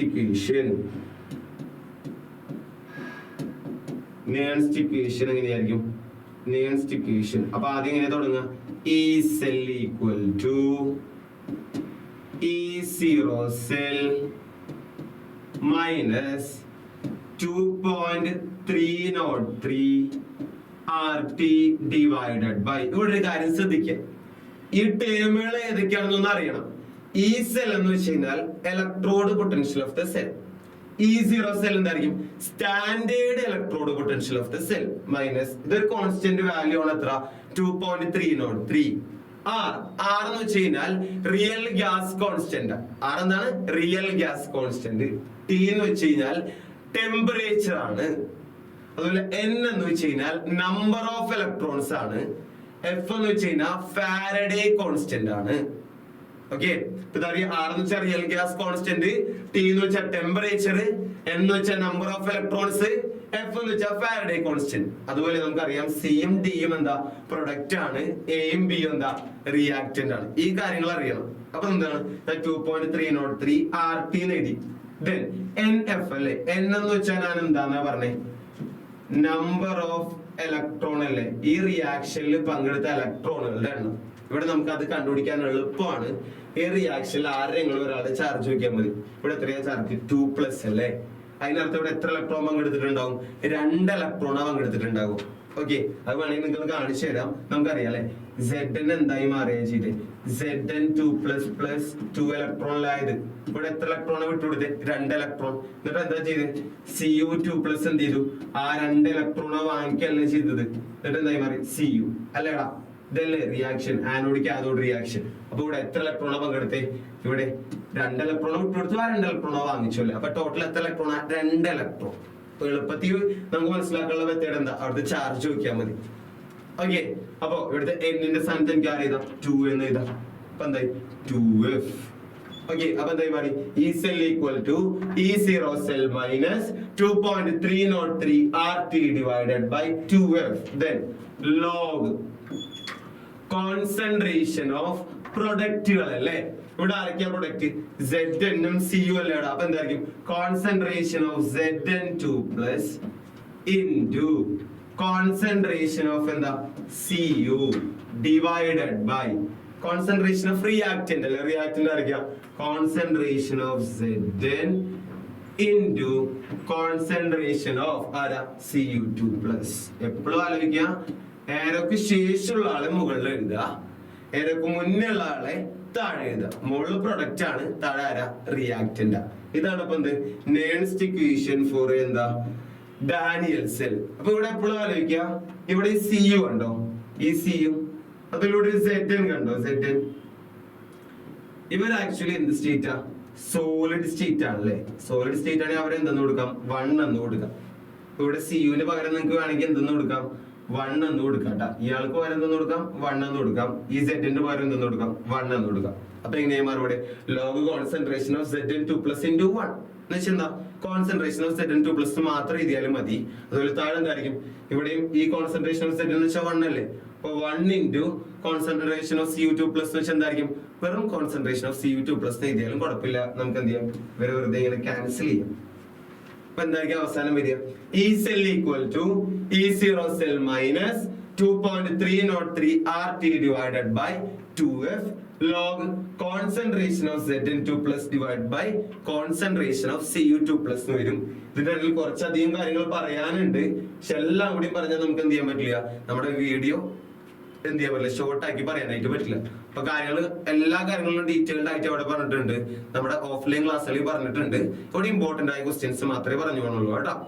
ദെൻ ഞാൻ പറഞ്ഞല്ലേ ഇലക്ട്രോഡ് പൊട്ടൻഷ്യൽ ഉണ്ടെന്ന് വെച്ച് കഴിഞ്ഞാൽ ഒരു മെറ്റൽ എന്തുണ്ട്, അതിന്റെ തന്നെ ഇലക്ട്രോലൈറ്റിലോട്ട് ഇരിക്കുമ്പോ ഇലക്ട്രോണെ വിട്ടുകൊടുക്കാനോ വാങ്ങിക്കാനോ ഒരു ടെൻഡൻസി ഉണ്ട്. ആ ടെൻഡൻസി എത്രത്തോളം ആണെന്ന് കണ്ടുപിടിക്കാൻ നമ്മൾ ഒരാൾ ഉപയോഗിക്കും. എന്ന് വെച്ച് കഴിഞ്ഞാൽ കോപ്പറിന് എത്ര ഇലക്ട്രോണെ വിട്ടുകൊടുക്കാൻ കഴിവുണ്ട്, അല്ലെങ്കിൽ സിങ്കിന് എത്ര ഇലക്ട്രോണെ വിട്ടുകൊടുക്കാൻ അല്ലെങ്കിൽ വാങ്ങിക്കാനുള്ള കഴിവുണ്ട്. ആ ഒരു കഴിവ് മനസ്സിലാക്കാൻ വേണ്ടിയിട്ട് നമ്മൾ ഒരാൾ ഉപയോഗിക്കും. ആളുടെ പേരാണ് സ്റ്റാൻഡേർഡ് ഹൈഡ്രജൻ ഇലക്ട്രോഡ്. എന്താണ്? Standard hydrogen electrode. നമ്മൾ ഇങ്ങനെ ഒരു ചെറുതാക്കി എങ്ങനെ വിളിക്കും? SHE എന്ന് വിളിക്കും. ഷി എന്നാ വിളിക്കുക? SHE, ഷി എന്നാണ് അവരെ വിളിക്കാറ്. ഓക്കെ, അപ്പോ വിളിക്കുന്ന പേര് SHE. ഷോർട്ട് ഫോം ആയിട്ട് എന്താ വിളിക്കാൻ? സ്റ്റാൻഡേർഡ് ഹൈഡ്രജൻ ഇലക്ട്രോഡ് എന്നാണ് കേട്ടോ. ഓക്കെ, അപ്പൊ ഇത് എന്തിനാ ഉപയോഗിക്കുന്നേ? നമ്മുടെ ഈ കോപ്പർ, സിങ്ക്, അലുമിനിയം, ഗോൾഡ് അങ്ങനെ പറയുന്ന എല്ലാ ഇലക്ട്രോഡുകളുടെയും ഇലക്ട്രോഡ് പൊട്ടൻഷ്യൽ കണ്ടുപിടിക്കാൻ. SHE is used to find electrode potential of the electrodes. ഇലക്ട്രോഡ്സിന്റെ ഇലക്ട്രോഡ് പൊട്ടൻഷ്യൽ കണ്ടുപിടിക്കാൻ വേണ്ടി ഉപയോഗിക്കുന്ന ഒരു ഡിവൈസ് ആണ് SHE. അപ്പൊ നമ്മൾ ചോദിക്കും എങ്ങനെയായിരിക്കും? ഡിസ്ക്രൈബ് അബൌട്ട് SHE എങ്ങനെ ഉണ്ടാക്കിയിരിക്കുന്നത് എന്നുള്ള കാര്യമാണ് നമ്മുടെ ചോദിക്കുക. അപ്പൊ നോക്കി, SHE ഉണ്ടാക്കിയിരിക്കുന്നത് ആദ്യം നമ്മുടെ കയ്യിൽ ഒരു ബീക്കർ ഉണ്ടാകും. എന്നിട്ട് അവിടെ ഒരു ബീക്കർ, ആ ബീക്കറിലോട്ട് ഞാൻ എന്ത് ചെയ്യും? ഒരു പ്ലാറ്റിനം ഇലക്ട്രോഡ്. എന്ത് ഇലക്ട്രോഡാ? ഒരു പ്ലാറ്റിനം ഇലക്ട്രോഡ് ഇതിലോട്ട് ഞാൻ ഇങ്ങനെ ഇറക്കി വെക്കും. ഓക്കെ, ദെൻ ആ ഒരു പ്ലാറ്റിനം ഇലക്ട്രോഡ് ഇറക്കി വെച്ചിട്ട് ആ പ്ലാറ്റിനം ഇലക്ട്രോഡിനെ ഞാൻ എന്ത് ചെയ്യുന്ന വെച്ച് കഴിഞ്ഞാൽ ഇവിടെ കണ്ടു ഒരു പ്ലാറ്റിനം ബ്ലാക്ക് വെച്ച് കോട്ടി. എന്ത് വെച്ച് കോട്ടി? ഒരു പ്ലാറ്റിനം ബ്ലാക്ക് വെച്ച്. അപ്പൊ ഞാൻ എന്തൊക്കെ ചെയ്തേ? എന്റെ കയ്യിൽ ഒരു ബീക്കർ ഉണ്ട്. ആ ബീക്കറിലോട്ട് ഒരു പ്ലാറ്റിനം ഇലക്ട്രോഡ് ഇറക്കി വെച്ചു. ആ പ്ലാറ്റിനം ഇലക്ട്രോഡിന് ഒരു പ്ലാറ്റിനം ബ്ലാക്ക് വെച്ച് കൂട്ടി. എന്നിട്ട് ഇതിലോട്ട് ഞാൻ എന്ത് ചെയ്യുന്ന ഒരു ടെസ്റ്റ് ട്യൂബ് തലതിരിച്ച് വെച്ചിട്ടുണ്ടെങ്കിൽ എങ്ങനെ ഉണ്ടാവും? ഒരു ടെസ്റ്റ് ട്യൂബിന്, ടെസ്റ്റ് ട്യൂബ് എല്ലാവർക്കും അറിയില്ല, ഇങ്ങനെയല്ലേ ഒരു ടെസ്റ്റ് ട്യൂബ് ഇരിക്കുന്നത്. ആ ടെസ്റ്റ് ട്യൂബിന് ഞാൻ എന്ത് ചെയ്യണം? തലതിരിച്ച് വെച്ചു. എന്നിട്ട് അതിന്റെ എന്തുണ്ടാവും? ടോപ്പ് സൈഡിൽ എന്തുണ്ടാവും? ഒരു ഓപ്പണിംഗ് ഉണ്ടാവും. ഇവിടെ ഒരു ഓപ്പണിംഗ്. ആ ഓപ്പണിംഗിലൂടെ ഞാൻ എന്ത് ചെയ്തു വെച്ചേ? പ്യുവർ ഹൈഡ്രജൻ ഗ്യാസ് H2 ഗ്യാസിനെ ഞാൻ എന്ത് ചെയ്യും? കടത്തിവിടും. പ്യുവർ ഹൈഡ്രജൻ ഗ്യാസ് ഇതിലൂടെ കടത്തിവിടും. അതുപോലെ ഇതിൽ ഇലക്ട്രോലൈറ്റ് ആയിട്ട് ഞാൻ എന്ത് ചെയ്യും? ഒരു അസിഡിക് സൊല്യൂഷൻ. എന്ത് സൊല്യൂഷനാ? ഒരു അസിഡിക് സൊല്യൂഷനും വെച്ചിട്ടുണ്ടാവും. അസിഡിക് സൊല്യൂഷൻ എന്ന് വെച്ചാൽ ആരെ കൊടുക്കാൻ പറ്റുന്നതാ? H+ കൊടുക്കാൻ പറ്റുന്ന ഒരാളിലോട്ട് ഞാൻ വെച്ചിട്ടുണ്ടാവും. അതിനൊരു കോൺസെൻട്രേഷൻ ഉണ്ടാവും. 1 മോളാർ കോൺസെൻട്രേഷൻ ആയിരിക്കും. ഓക്കെ, എപ്പോഴും എല്ലാം സ്റ്റാൻഡേർഡ് കണ്ടീഷൻ ആയിക്കോട്ടെ. സ്റ്റാൻഡേർഡ് ഹൈഡ്രജൻ ഇലക്ട്രോഡ് എന്നാ പറയുന്നത്. അപ്പൊ കണ്ടീഷൻസ് എല്ലാം സ്റ്റാൻഡേർഡ് കണ്ടീഷൻ ആയിരിക്കും. ഒന്നെങ്കിൽ 298 കെൽവിൻ ടെമ്പറേച്ചർ, അല്ലെങ്കിൽ 273 കെൽവിൻ ടെമ്പറേച്ചർ. മിക്കപ്പോഴും ഇവിടെ നമ്മൾ 298 കെൽവിൻ ടെമ്പറേച്ചർ എന്നാ പറയാറ്. അപ്പൊ 298 കെൽവിൻ ടെമ്പറേച്ചറും അതുപോലെ 1 ബാർ പ്രഷറും ആയിരിക്കും എന്തുണ്ടാവുക? ഇവിടുത്തെ സ്റ്റാൻഡേർഡ് കണ്ടീഷനിൽ വരുന്ന അടുത്ത ആൾക്കാർ. അപ്പൊ ഇതൊക്കെ ജസ്റ്റ് ഒന്ന് അറിഞ്ഞിരിക്കുക. അതൊക്കെ എന്താണ് സ്റ്റാൻഡേർഡ് കണ്ടീഷനിൽ വരുന്നത്, അത്രേ ഉള്ളൂ. അപ്പൊ നമുക്ക് അറിഞ്ഞിരിക്കേണ്ടത് എന്താ? ഒരു പ്ലാറ്റിനം ഇലക്ട്രോഡ്. ആ പ്ലാറ്റിനം ഇലക്ട്രോഡിന് ഞാൻ എന്ത് ചെയ്തിരിക്കുന്നു? ഒരു പ്ലാറ്റിനം ബ്ലാക്ക് വെച്ച് കൂട്ടിയിരിക്കുന്നു. എന്താ വെച്ചാണ്? പ്ലാറ്റിനം ബ്ലാക്ക് വെച്ച് കൂട്ടി ചെയ്തിരിക്കുന്നു. എന്നിട്ട് എന്ത് ചെയ്തു? അതിലുള്ള പ്യുവർ ഹൈഡ്രജൻ ഗ്യാസ് കടത്തി വിടുകയാണ്. ബബിൾഡ് ത്രൂ ഇറ്റ് എന്നാ പറയാ.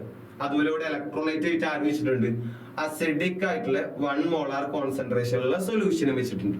അപ്പൊ നമുക്ക് അതിനെന്ത് ചെയ്യാം, കൃത്യമായിട്ട് ഇവിടെ പോയിന്റ് ആയി കൊടുത്തിട്ടുണ്ട്. എന്തൊക്കെയാന്ന് നോക്കിയേ, it consist of A platinum electrode quoted with platinum black. ഇതിലൊരു പ്ലാറ്റിനം ഇലക്ട്രോഡ് ഉണ്ട്. ആ പ്ലാറ്റിനം ഇലക്ട്രോഡിനെ പ്ലാറ്റിനം ബ്ലാക്ക് ഉപയോഗിച്ച് കോട്ട് ചെയ്തിട്ടുണ്ട്. ദെൻ അടുത്തൊരു പോയിന്റ് എന്ന് പറയുന്നത്, the electrode is dipped in acidic solution of 1 molar concentration. ആ പ്ലാറ്റിനം ബ്ലാക്ക് ഉള്ള ഇലക്ട്രോഡില്ലേ, അതിനെ മുക്കി വെച്ചിരിക്കുന്നത് എന്തിലാണ്, ഒരു അസിഡിക് സൊല്യൂഷനില. എത്ര കോൺസെൻട്രേഷനില്, 1 മോളാർ കോൺസെൻട്രേഷൻ. അപ്പൊ രണ്ടാമത്തെ പോയിന്റ് എന്ന് പറയുന്നത്, ആ ഇലക്ട്രോഡ് ഞാൻ മുക്കി വെച്ചിരിക്കുന്ന ഒരു അസിഡിക് സൊല്യൂഷനിലാണ്. എത്ര അസിഡിക് സൊല്യൂഷന്റെ കോൺസെൻട്രേഷൻ, 1 മോളാർ കോൺസെൻട്രേഷൻ. അടുത്തൊരു പോയിന്റ് എന്താ, ആ നമ്മുടെ ഇലക്ട്രോഡിലൂടെ ആരെ കടത്തി വിടുകയാണ്, പ്യുവർ ഹൈഡ്രജൻ ഗ്യാസിനെ കടത്തി വിടുക. എത്ര ബാർ പ്രഷറിൽ, 1 ബാർ പ്രഷറിലും, അതുപോലെ എത്ര ടെമ്പറേച്ചറിൽ, 298 കെൽവിൻ ടെമ്പറേച്ചറിലും ഞാൻ എന്ത് ചെയ്യുന്നു, ബബിൾഡ് ത്രൂ ഇട്ടാണ്, ബബിൾസ് ആയിട്ട് വരുന്നത്. ഞാൻ എന്ത് ചെയ്യും, ഈ ഗ്യാപ്പിലൂടെ ഞാൻ എന്ത് ചെയ്യും, പ്യുവർ ഹൈഡ്രജൻ ഗ്യാസിനെ 1 ബാർ പ്രഷറും 298 കെൽവിൻ ടെമ്പറേച്ചറിലും ഇതിലൂടെ എന്ത് ചെയ്യും, ഇങ്ങനെ ബബിൾ ചെയ്യും. ഓക്കെ, അതാണ് അവിടെ പഠിക്കേണ്ടത്. അപ്പൊ അങ്ങനെ 3 പോയിന്റ് ഉള്ളത്. ഒരു പ്ലാറ്റിനം ഇലക്ട്രോഡ്, അതിനെ പ്ലാറ്റിനം ബ്ലാക്ക് വെച്ച് കോട്ട് ചെയ്തിരിക്കുന്നു. ആ പ്ലാറ്റിനം ബ്ലാക്ക് വെച്ച് ഇത് കോട്ട് ചെയ്ത ഇലക്ട്രോഡിനെ അസിഡിക് സൊല്യൂഷനിലോട്ട് മുക്കി വെച്ചിരിക്കുന്നു. എന്നിട്ട് എന്ത് ചെയ്യുന്നു, അതിലൂടെ പ്യുവർ ഹൈഡ്രജൻ ഗ്യാസിനെ കടത്തിവിടുന്നു. എത്ര ബാർ പ്രഷർ, 1 ബാർ പ്രഷറും, അതുപോലെ 298 കെൽവിൻ ടെമ്പറേച്ചർ. അതുപോലെ അറിഞ്ഞിരിക്കേണ്ട അടുത്തൊരു പോയിന്റ് ആണ്, ഇവിടുത്തെ ഇലക്ട്രോഡ് പൊട്ടൻഷ്യൽ എന്ന് വെച്ച് കഴിഞ്ഞാൽ 0 വോൾട്ടാ. SHയുടെ ഇലക്ട്രോഡ് പൊട്ടൻഷ്യൽ എത്ര, 0 വോൾട്ട്. അപ്പൊ എന്താ പ്രത്യേകത എന്നറിയോ, ഇതിന്റെ 0 വോൾട്ട് ആണല്ലേ. ഇപ്പൊ എനിക്ക് എന്ത് ചെയ്യണം എന്ന് വിചാരിക്കും, കോപ്പറിന് കണ്ടുപിടിക്കണം. അപ്പൊ ഞാൻ എന്ത് ചെയ്യും, ഈ SHനെ കൊണ്ടുവന്ന് കോപ്പറുമായിട്ട് കണക്ട് ചെയ്യും. എന്നിട്ട് എന്ത് ചെയ്യും, അവിടെ വോൾട്ട് മീറ്റർ റീഡിങ് കിട്ടും. ഇപ്പൊ എത്ര കിട്ടുന്ന വെച്ചാൽ 2.5 വോൾട്ട് എന്നാന്ന് വിചാരിക്കും. ആ 2.5 വോൾട്ട് ആരെ മാത്രമായിരിക്കും, കോപ്പറിന്റെ മാത്രമായിരിക്കും. ആരെ മാത്രമായിരിക്കും, കോപ്പറിന്റെ മാത്രമായിരിക്കും. കാരണം എന്താ, SHയുടെ 0 അല്ലേ. ഓക്കെ, അപ്പൊ ഞാൻ എന്ത് ചെയ്യും, ഈ SHയുമായിട്ട് ഇപ്പൊ ആരെയാണ്, സിങ്കിനെ കണ്ടുപിടിക്കണം. അപ്പൊ സിങ്കിനേറ്റ് കളക്ട് ചെയ്യാം. എന്നിട്ട് അവിടെ കിട്ടുന്ന ആ പൊട്ടൻഷ്യൽ ആരെയായിരിക്കും, സിങ്കിന്റെ മാത്രമായിരിക്കും. കാരണം SH ഇടാന്ന് വെച്ചാൽ എത്രയാണ്, 0 ആണ്. അപ്പൊ അതേ കിട്ടുന്ന പൊട്ടൻഷ്യൽ ആരെയായിരിക്കും, നമ്മൾ ആരെയായിട്ടാണോ കണക്ട് ചെയ്യുന്നത്, ആളുടെ പൊട്ടൻഷ്യലാണ് നമുക്ക് കിട്ടുക. ഓക്കെ, അപ്പൊ അതിനു വേണ്ടിയാണ് നമ്മൾ SH ഉപയോഗിക്കുന്നത്. ഓരോ ആൾക്കാരെയും ഇലക്ട്രോഡ് പൊട്ടൻഷ്യൽ കണ്ടുപിടിക്കാൻ. ദെൻ അതിനെങ്ങനെ റെപ്രസെന്റ് ചെയ്യും, അത് ഇമ്പോർട്ടന്റ് ആയിട്ട് പഠിക്കേണ്ടതാണ്. എങ്ങനെയാണ് ഇയാളെ റെപ്രസെന്റ് ചെയ്യുന്നത് എന്നുള്ളത്.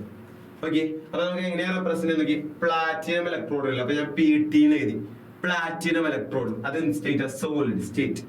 ഒരു സിംഗിൾ വെർട്ടിക്കൽ ലൈൻ ഇടുന്നു. ആ പ്ലാറ്റിനം ഇലക്ട്രോഡിലോട്ട് ഞാൻ ആരെ കടത്തി വിടുന്നത്, ഹൈഡ്രജൻ ഗ്യാസിന്. എന്ത് ഗ്യാസാ, ഹൈഡ്രജൻ ഗ്യാസിന്. അപ്പൊ പ്ലാറ്റിനം ഇലക്ട്രോഡിലോട്ട് ഞാൻ എന്ത് ചെയ്യാണ്, ഹൈഡ്രജൻ ഗ്യാസിന് കടത്തുന്നു. അപ്പൊ നമ്മൾ പ്ലാറ്റിനം ആദ്യം എഴുതി, പിന്നെ എന്ത് ചെയ്തി, ഹൈഡ്രജൻ ഗ്യാസിന് എഴുതി.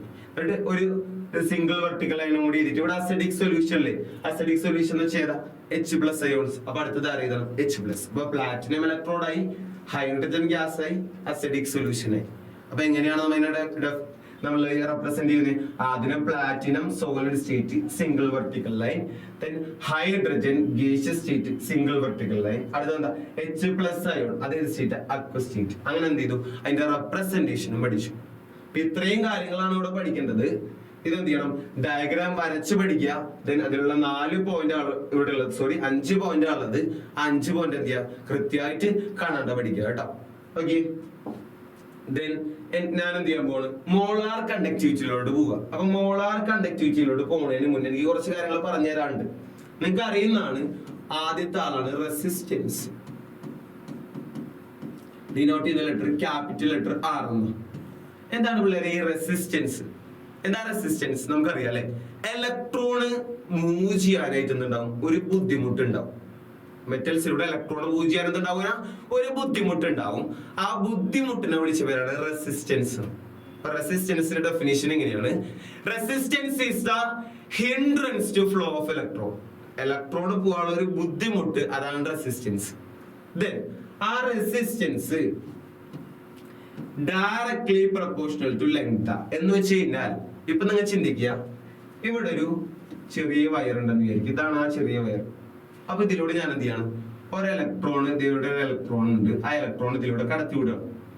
ഈ ഇലക്ട്രോൺ ഇതിലൂടെ കടത്തി വിടുമ്പോൾ അതിനെന്തുണ്ടാവും, ഒരു റെസിസ്റ്റൻസ്, ഒരു ബുദ്ധിമുട്ടുണ്ടാവും. കാരണം ഇത്രയുള്ള ഒരു ഇലക്ട്രോൺ ഇതിൽ ഇങ്ങനെ കടന്നു പോകണോ അല്ലെ, ഒരു ബുദ്ധിമുട്ടുണ്ടാവും. ഇതിന്റെ ലെങ്ത് 1 മീറ്റർ ആണെന്ന് വിചാരിക്കും. ദെൻ ഞാൻ ഈ ലെങ്ത് ഒന്ന് കൂട്ടി, ഇത്രയും വലിയ വയർ എടുത്തു.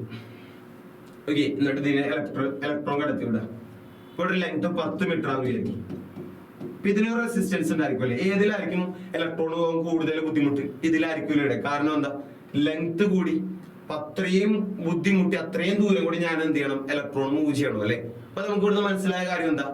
ലെങ്ത് കൂടി കഴിഞ്ഞാൽ ആര് കൂടും? റെസിസ്റ്റൻസ് കൂടും. ലെങ്ത് കൂടി കഴിഞ്ഞാൽ എന്ത് കൂടാ?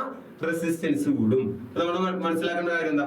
R is directly proportional to length. Resistance is directly proportional to എന്താണ്? Length. And resistance is inversely proportional to area of cross section. എന്ന് വെച്ച് കഴിഞ്ഞാൽ ഇൻവേഴ്സ്ലി പ്രൊപ്പോർഷണൽ വെച്ചാൽ ഒരാൾ കൂടുമ്പോൾ മറ്റേ ആൾ കുറയണം അല്ലെ? വെച്ച് കഴിഞ്ഞാൽ ഇവിടെ നോക്കി, ഞാൻ ആദ്യം ഇത്രയുള്ളൊരു വയർ എടുക്കണം, അതിന് ഇലക്ട്രോൺ കടത്തിലാണ് കൊടുത്ത് ഏരിയ 1 മീറ്റർ ആണെന്ന് വിചാരിക്കും. ഈ ഇലക്ട്രോൺ ഇതിനെ കുറച്ച് ബുദ്ധിമുട്ടിയൊക്കെ ഇങ്ങനെ കടന്നു പോയിട്ടുണ്ടാവും, റെസിസ്റ്റൻസ് ഉണ്ടാവും. ഇതാണ് ഇതിന്റെ ഏരിയ, ഇത്രയും ഭാഗമാണ് ഇതിന്റെ ഏരിയ. ഞാൻ എന്ത് ചെയ്യണം? ആ ഏരിയ ഒന്ന് വലുതായി കൊടുത്തു. വയറിന്റെ ഏരിയ, ആ ഒരു ഏരിയ ക്രോസ് സെക്ഷൻ വലുതായി കൊടുത്തു. എന്നിട്ട് ഇതിന് ഇലക്ട്രോൺ പോകാൻ പറഞ്ഞാല് ഇതിനിപ്പോ ഏരിയ 10 മീറ്റർ എന്നിരിക്കട്ടെ. നേരത്തെ അത്രയും ബുദ്ധിമുട്ട് ഇപ്പൊ പോകാനുണ്ടാവോ? ഇല്ല. കാരണം ഇപ്പൊ വിശാലമായ സ്ഥലമുണ്ട്, ഈസി ആയിട്ട് ഇലക്ട്രോൺ നടന്നു പോകാം അല്ലെ? എളുപ്പത്തിൽ നടന്നു പോകാൻ പറ്റും. ഓക്കെ, അപ്പോ നോർമലി ഇവിടെ മനസ്സിലാക്കണത് ഏരിയ കൂടി കഴിഞ്ഞാൽ റെസിസ്റ്റൻസ് കുറയും. വേണ്ട, ഒരാൾ കൂടുമ്പോൾ മറ്റേ ആൾ എന്ത് ചെയ്യണം? കുറയാണ് അല്ലെ? ദാറ്റ് മീൻസ് എന്താണ്? Resistance is inversely proportional to എന്താ? ഏരിയ. ഏരിയ കൂടിയ റെസിസ്റ്റൻസ് എന്ത് ചെയ്യും? ഏരിയ കൂടിയാൽ റെസിസ്റ്റൻസ് കുറയും.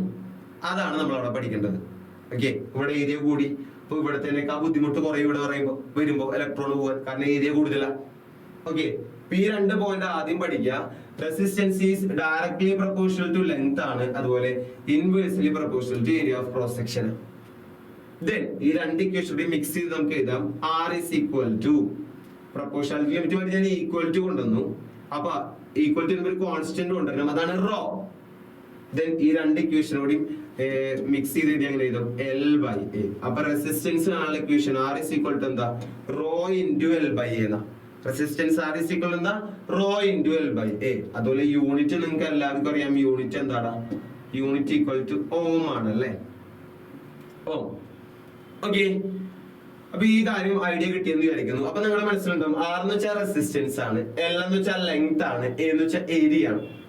എന്താണ് സാറേ റോ?